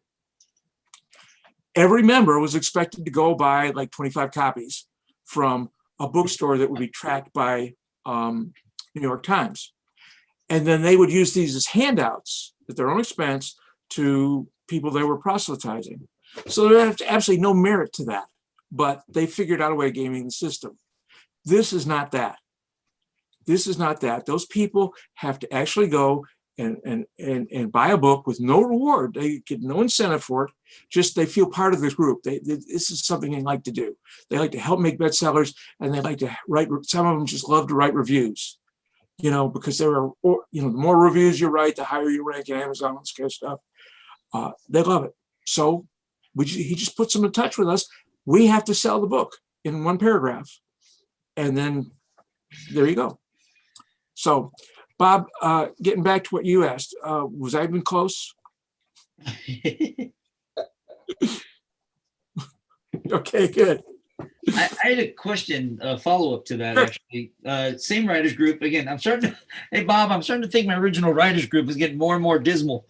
But this guy, again, great mentor, but he's just being super cautious with me. His thing is, he doesn't want me to release anything until he kind of gives me his personal thumbs up. It's not set in stone. He just said, I'm trying to watch out for you, because if you release something too soon and you get a couple of crappy Amazon reviews, I've seen guys who, shoot themselves in the foot, and then they have to change their name and start writing under a different name because they become a better author later on, and they don't want to be haunted by these bad reviews in the beginning. What's your opinion on that? Well, I think you're spot on. And it gets back to the point I made earlier that no author really can edit themselves. And there's science behind that. The hand-eye brain coordination when you're writing on a keyboard. Mm-hmm. So if you edit on a keyboard, you're using the same part, and your brain says, I know what that says. And so you miss things. And then because it's your story, you don't realize that suddenly there's a hole here. You could drive a Sherman tank through backwards with a blindfold on, but you don't see it because you know the story. So you can have a hole in it that you miss because you know it's there, but the readers don't. So, you find a good editor, and the one that looks for the holes is a developmental editor, and then you get a copy editor to make sure that the words are all in a row and they're not misspelled and the grammar's right, and the punctuation. That's all important stuff, and that's not something you can do, and it's really not something you can turn over to something like what's it? Hang on, it's driving me nuts. I got this thing. I got it on my computer and I can't get it off to save my life. Really? Grammarly, yes, Grammarly. I absolutely hate it because I have a different framework on grammar. When I was learning grammar in school and at home, because my parents were educated and spoke well, things were different. And now they're trying to impose these new rules on my manuscript, and it's like, get off my computer. I can get rid of them. I can't get rid of it either. I simply ignore it. Yeah. And then there's other services like Hemingway and other things. And all they do is give you what an algorithm thinks you're trying to say. And I hope that we're all smarter than algorithms. I mean, if you want to use Grammarly to look for grammar issues and spelling issues, maybe the wrong word, as long as you're willing to ignore them, then have at it. But I'd much rather have somebody who knows what they're doing, who cares and is invested in the project and wants to do their best and reads it. And that's what I'm doing for Angela. But it's more than that. We're working together to help her mature quickly as a writer, so that when the book goes out, it's the best that she can do instead of the best she can do now. So I love those projects, by the way, Angela. Thank you. Basically my favorite thing. But anyway, so there's that. So you can't edit yourself. And that's what happens when people put stuff out on Amazon without getting professionally edited. And you're going to get some bad reviews because you can't catch it all yourself. And especially when you wrote it. I'm gonna interrupt there, Mr. Jared. It's like this. I'm a novice. I'm learning. Ned's helping me polish it out. I don't expect that this book will be the best book I ever write. I actually have 5 other books in the wings. This is I don't want to say the least of the books. I still love the book, but I think the other books are better, not to be rude, but I think they are. And just better because of the different subject matter. And it's kind of, they all connect. This is like part of a series in my mind. This is like book 2, 3, something like this. It takes the characters in a gap in time between the couple of the other books. This is like a fill-in story in my mind. It's not trivial, okay? But I don't expect that it's going to be like, it's not going to be a Harry Potter, okay? It's going to be a book that is out there that shows I have some talent to write and that I have taken time to professionally edit and get it to a level that I'm comfortable that if someone who knows me reads it, I'm like, oh, I wrote that. I don't want to be like that. I want to be, yeah, I wrote that. And it may have some errors because even the best authors, my mother reads probably 30 books a week easy. I probably read, I don't know, maybe not quite that many. And there's even errors in professionally published works. I found 3 the other day in 2 other books I was reading. So there's always a tendency there to be an error somewhere, okay? And you are learning. So maybe this is not the best piece of work I've ever published, but it has heart. And what I want you to get from what you read that I've written is a story. I want you to have some kind of emotional connection. And when you're done, I want you to feel like you look at your life versus what other people's lives might be, or how do you feel about your life in a new way when you're done? And if that's what you get out of it, that's what you were supposed to get out of it. Now, the next books will draw you deeper in and connect all the characters up to make you feel connected to these people through like a family history and a story. So you're like, well, what happened to the next person? Wonder what happened to this one? And it fills in the gaps and makes a cohesive unit. All right. So maybe it won't be a Harry Potter, but it'll be a good story worth reading. Gotcha. So get a good content editor that you trust and just go with their feedback regarding like if there's plot holes and things like that. And or where you can develop somebody out a little more, something that you didn't see. Because I let some other people read it and they're like, what is this? What is that? Because I use a lexicon that I'm very familiar with. My mom's very familiar with, but they weren't. And I just thought, I never thought about them not knowing what that even meant. So I had to backtrack and put a little bit of knowledge of what I was even talking about so they could make the connections where I thought everybody knew that. Like Ned says, you missed that. Like I thought everybody knew what this was, you know? So you have to sometimes put a little in there that you don't see because you're looking right at it. Like I know what that is. They should know too, but they don't. So that's the stuff. Just make it as best that you can. Put it out there and when you're comfortable. Like Ned said, don't put it out there when it's all botched up crazy. Like instead of from it says for and your words are all messed up. That's not going to help you. But once you get those bugs worked out and you have a smooth enough unit that you feel like, okay, it can go the first time, do it. And then work on your next one and the next one and the next one. Just start smoothing them out. So it sounds like most of those negative reviews just come from when something's clearly put out there amateurish. And they didn't go through the time to make it as best they could before they released it. Is that kind of what I'm hearing? And also, what do you think, Valerie? Valerie's published. Ask her. Well, actually, with my books, each book, just think of each book as she said, just make each book the best that you can at this time. Okay. And each book that you put out, each book that you're writing, each book you are learning more. Each book will be better because you know more. Mm-hmm. So. Yeah, I've already picked up on that. And so that's why I'm like, oh shit. Well, at some point you got to go, damn it, I need to put something out because I think I'm like my 8th. Yes, I've done novelettes and short stories and I'm now decided I'm going to tackle an actual novel, a science fiction novel. And I'm having fun with it. I'm having a blast. I'm building the world as I go and things like that. And like I said, I'm getting you guys, it all sounds like we're all just, just, finish it up, polish it, and put it out there. And then, but I'm gonna get some other advice. No, give it 5 years. Be the best author you can be before you start releasing shit. Right? That's what my wife says. If you wait 5 years to put something out there, that's a fucking hobby that I've been dealing with. I have 5 of these. They're 80,000 words a piece. Okay, there's 5 of them, and we're working on one of them now, which is like a book 2/3. And I'm learning stuff from Ned that I'm going back to edit in these other books. But the stories are still good. I may not have them polished, but in my mind and other people who have read the work, they're interested to know what happens to these characters. And I just was curious, like just checking my work on people. I have the opportunity to have coworkers, and we have a break sometimes at a similar time. I found 2 who were like eating something. I said, "You got a couple of minutes to listen to this," and I kind of read them a blurb, like a little blurb. Okay, just like I was just reading out of a paper or something. I'm like, what do you think about this? And I read it to them. They're like, what happened? I said, I wrote that. And they're like, you wrote that? That's not the news. I go, no, that's not the news. I wrote that. They're like, what happened to these characters? I said, I don't know yet. I haven't finished writing it. And that was when I was just starting to see if there's any interest. So from that time, they hound the crap out of me now. They're like, and even now that I've been home on a little medical leave, they're still hounding the crap out of me. So I got to get with Ned, get it finished so I can get these people off my back. But then there's all these other stories that I've written that I want people to know. Like, it's a different take on some of the genre. I write usually dark romance, or I write, this one's kind of like a thriller, murder mystery kind of thing. That this was like a gap book between them. So it's a little weird that they're two different genres, but they do kind of mesh together. If you read them straight through, you would see how they fit together.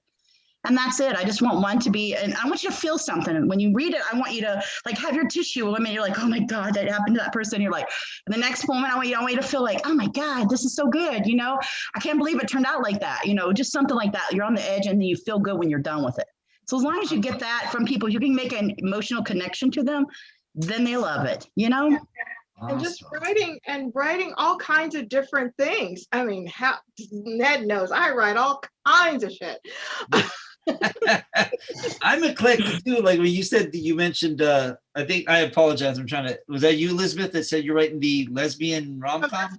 Valerie. That's Valerie. Oh, is that Valerie? Oh, but yeah, you know, because like I said, I primarily deal with sci-fi, but I love noir. I got a pirate thing with these two, you know, female pirates, and it's not focused on the lesbianism, but come on, they're on a boat together for a while, and they're the two alphas on the boat.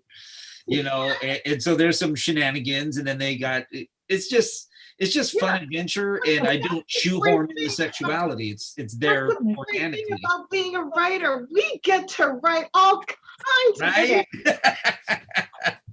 and have a blast doing it. Just so long as we are having fun with it, as long as we are interested in it. I mean, we are the first ones that have to be interested in. When we lose interest in our story, then pop on something else. Okay, just and that's I'm forcing myself to stay focused on the novel because I'll get these random ideas, or I'll take a break and I'll start jotting notes down. No, just later.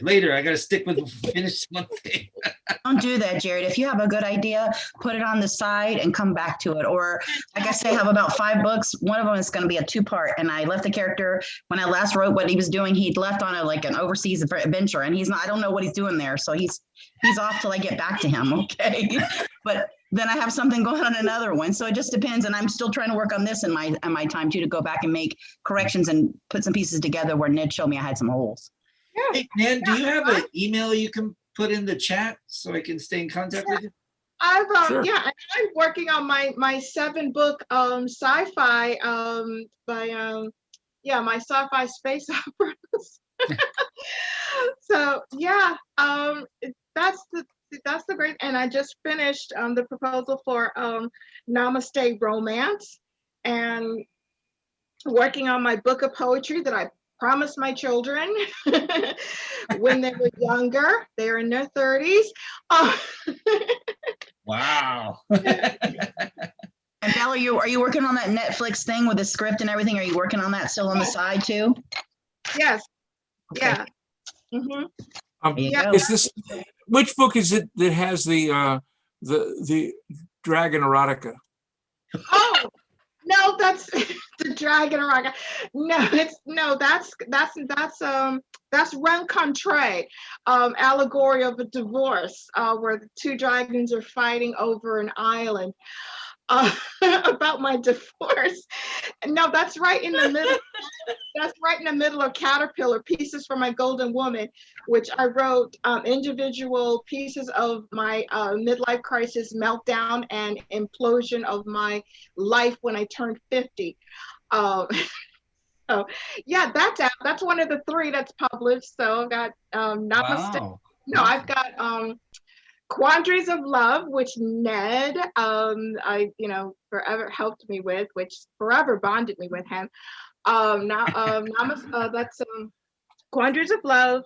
I have Gospel of the Wordsmith, which is just my memoir, and it's just poetry and prose. And I've got Caterpillar, Pieces for My Golden Woman, about the specific period of my time, life of my time. that I imploded my life, and I came out on the other side of my divorce and midlife crisis and everything. So the dragon story gives you a whole new perspective on dragon scales. yes, yeah, oh yeah, yeah, Wow. yes, they're fighting, yeah. That had something to do with that, with a version of that. Yes. The version, the right version, but Yes, it is your version. Yes, it is. Interesting. okay. Okay. Awesome. Any other questions? Yeah, I got to head out here for the Okay. kid here, but I did want to make a comment for Jared regarding getting something out there. I published on Smashwords and also Amazon, and I found a mistake and I just republished a newer version of it. So even if you find something, you can just publish it again into the same marketplace. So it takes some of the pressure off that way.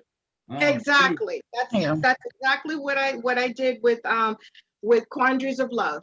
The version that's out now is actually the second version of the same book. Exactly. There you go. Yeah. Gotcha. Thank you. Yeah, sure. Guys, thank you for the stuff, Ned. It's been some awesome information that you have given. Thanks for coming, Dave. I appreciate it. Good seeing you again. Think about different things I hadn't thought of before. Yeah, so thank you for that. And to everyone, that's what I try to do. Writing journey out there. It's a great run. I'm just going to keep writing because I can't write in one genre either. So I know. So Awesome. Thanks a lot. No problem. Thanks, Dave. Hey, Ned, what? Anybody else got questions? I was just going to ask him, as far as inquiring on your assistance, what stage of the process typically do you need someone to be in before they seek you out, so to speak? Well, that depends. Now I'll just describe the range. I've had some people come to me who basically say, I want to write a book, but I'm not a writer. So let me tell you what I want and you write it for me. So they're at the very beginning. And others will come in and say, okay, I'm working on it, but I want you to help guide me and coach me as we go through this, because this is my first time, or I haven't had a book published yet, or whatever. They want some help and some guidance, so do that. Others come to me when they've got their manuscript finished to where it's telling the story they want, but they want to have a second pair of eyes look at it. And that's where I get into developmental editing, where you say, okay, this is redundant here. You've said it here, here, and here. You don't need to say it 3 times. Say it once and maybe allude to it 2 times, but don't say it 3 times. Or there's something's missing here. You need to plug something in here to carry it out. The character has acted, but you don't know the motivation. The reader needs to know what motivated her to take this action so that her actions are plausible, if only in her own mind. Gotcha. That you might not think they're plausible, but you can see that she thinks they're plausible. And that's a lot of good stories are where the lead actor, everybody else thinks they're crazy. And it turns out that they're not, or they're crazy like a fox or whatever. But that's conceptual kinds of stuff. And then you get down to the nitty gritty and going through chapters at a time. One client I had came to me Labor Day weekend and said, I got this book kind of put together, but I need help. I need coaching. I need to make it something that I can work with. And so we set up a program where we met every week for an hour or 2 at Starbucks and would go over material she'd written or cleaned up. And from start to finish, a 400-page book was finished in 2 months. Oh, wow. 3 months. Yeah, 3 months. And let's not forget your marketing expertise. Okay, then you're right. And people have books that are finished and they need to get marketed and promoted, launched, and those kinds of things. Also, there's the technical side of things, like getting it formatted for Amazon, getting a cover made, getting it copyright and all that kind of stuff. And I do what I can with that, and then I bring in other people who I know are better at the formatting. For instance, when I get down to the actual page formatting, I refer it to Andres Fregosa, a local writer here. He was a good friend of Valerie's too, and he really knows his stuff. And he's got the technical understanding that I don't think I'll ever have, because I don't want to spend the time learning. You know, Well, I don't want to do that either. I don't. You know, I want to drive a car. I don't want to rebuild the engine. I just want to drive the car. Exactly. But guys, as far as but what has bonded me invaluably to Ned was the debacle I had with a shall not be named publishing company, and he sat in with me. I got a complimentary marketing consultation. They said exactly zero that Ned hadn't already told me in our meetings together, formally, informally, just through our friendship and everything, helping me with my first book. And so This is the one where they gave her a 1.5-page marketing plan. Oh my God. It was all that they would give every author. There's nothing personalized about it. They didn't recognize the genres and the different things that would make the book more interesting and successful to the right kinds of people. And it's just like, they were just, why? Yeah. Wow. Good thing it was free. No, it was built into the cost that you paid them, which Correct. was way Yes, too much money. it was built in with the cost of the whole package. Yes, it was, but it was just no. But as far as when you're ready to put your things out, you know there is a whole community, within this writing community, between all the groups and things like that, of people who can just help you all along the way, because we've been climbing, the mountain too. We're just on different levels of the mountain, so that's why we're all here to help each other. Yep. That's it. And in that regard, let me take a moment to mention a couple of things. Something that was about to be done right before COVID hit has now been executed, and Andres Fragosa and I are taking over the Las Vegas Writers Group, which has been moribund for about a year. And we're going to try to bring it back, and it meets once a month rather. We met at the Tap House on West Charleston, which is have a nice big meeting room, and they have food service. And if we can actually have people come together and feel comfortable being out from the home and with other people, we can start meeting again in person. If not, we'll do it virtually. We're going to meet Friday and try to decide what to do with it. But the guy who had been running it for years, he's wanting to retire to the south of France or something. I think I saw that post go up from them saying, does anyone want to step in and take over? Yeah. Oh, okay. Yeah. I remember seeing that. Yeah, and that kind of puzzled us, because we'd already agreed to take it over a year and some earlier. But I finally, we talked, and I kind of back to him and said, hey, you remember what we talked about? He said, oh yeah, you can have it, sure. Anyway, there's that. And then I'd also like to put in a good word for the Henderson Writers Group. It's one of the larger groups in Las Vegas. And the reason I want to mention it is that we have 3 or 4 meetings every week, different times. And back when we were physical instead of virtual, different locations. But we do a Monday night.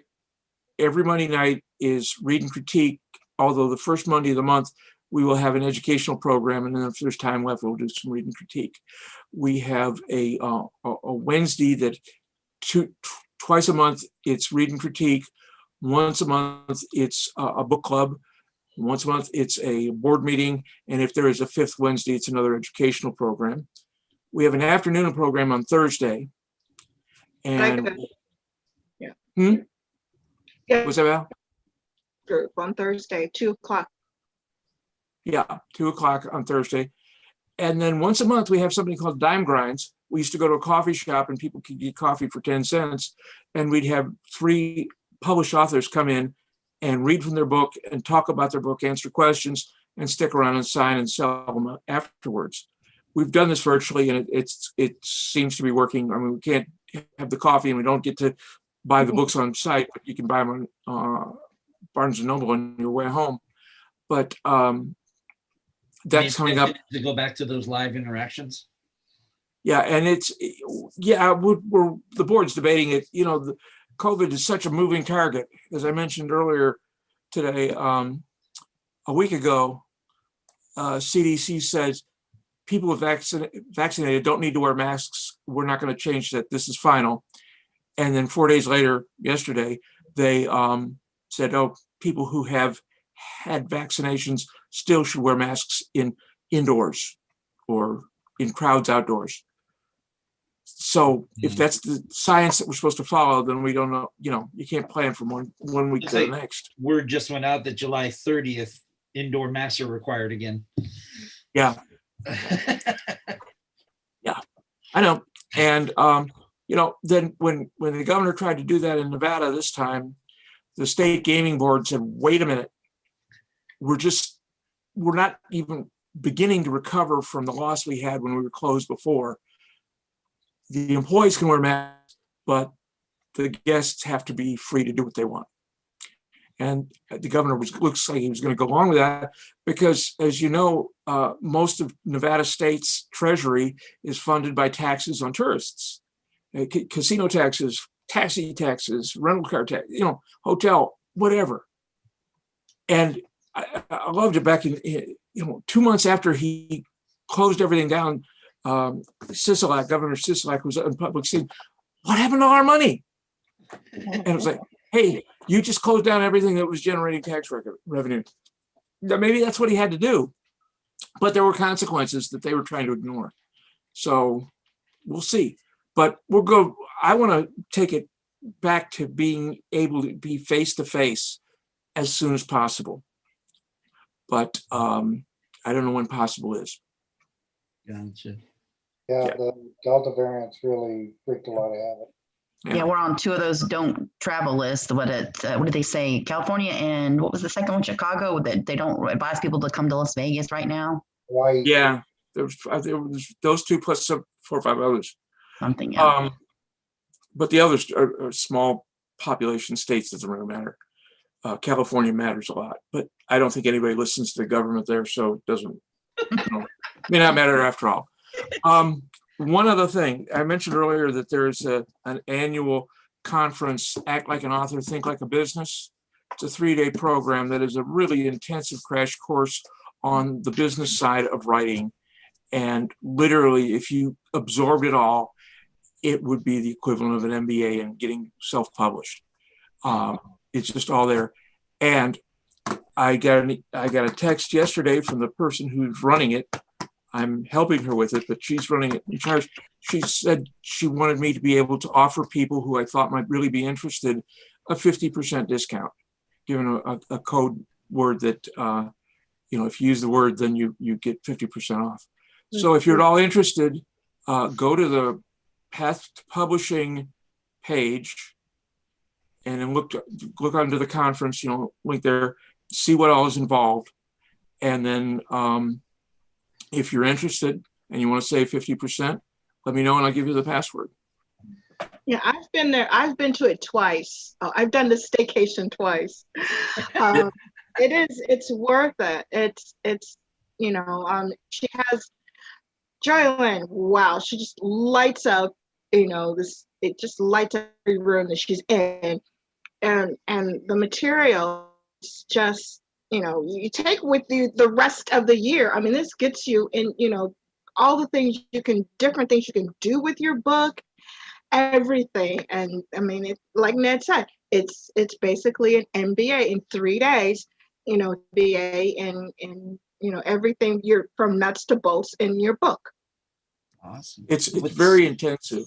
What's the website, or how do you look that up? Path to all letters, no numbers, pathtopublishing.com. Let me see if I don't have it. It's all together.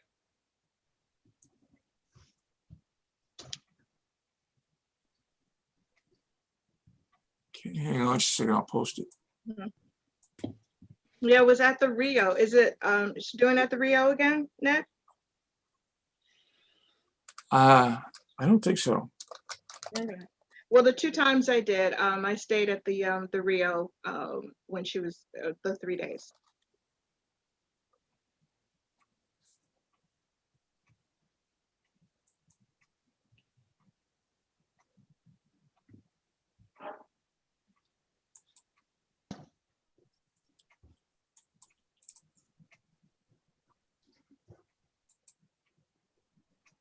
Okay, here goes on to the chat.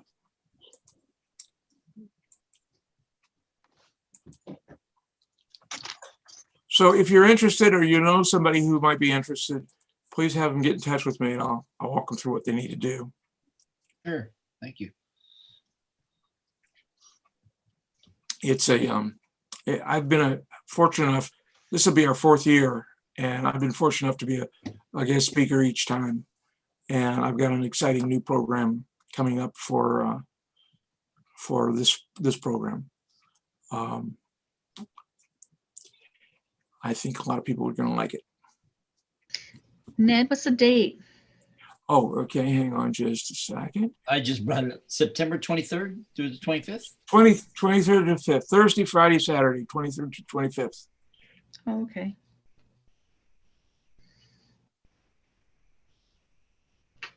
And last year we had both in person and virtual. I'm not sure we're doing that this year.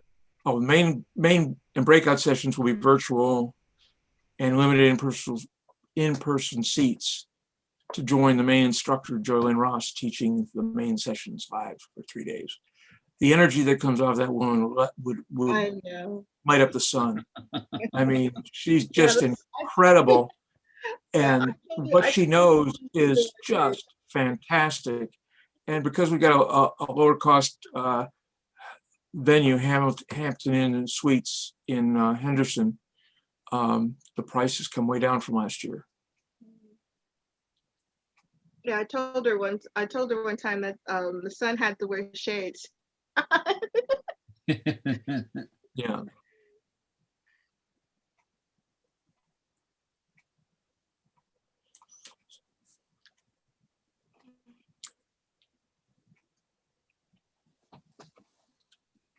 So any other questions about anything to do with publishing? I think I've drank enough from this fire hose so far today. Got a little carpet tunnel syndrome, but I'm good. I got most of it down. Okay, well, if anybody's interested, drop me an email and I will send you an outline that I used for this talk. Covers all the points. It doesn't go into detail, but you already heard it, so you don't need that, I hope. If you do, give me a call and we'll talk. I'm always available to answer questions. Awesome. I appreciate it, Ned. All right, Ned. Thanks a lot. It was wonderful. Yeah, thanks everyone. Thank You you guys are for real joining. supportive. I appreciate that. Oh, you're quite welcome, Jared. Keep on, just do what you do, I thank you. Same. Okay. All right. Take care. All I'm right. out of here. Have a good night. Thank you, Ned. Bye.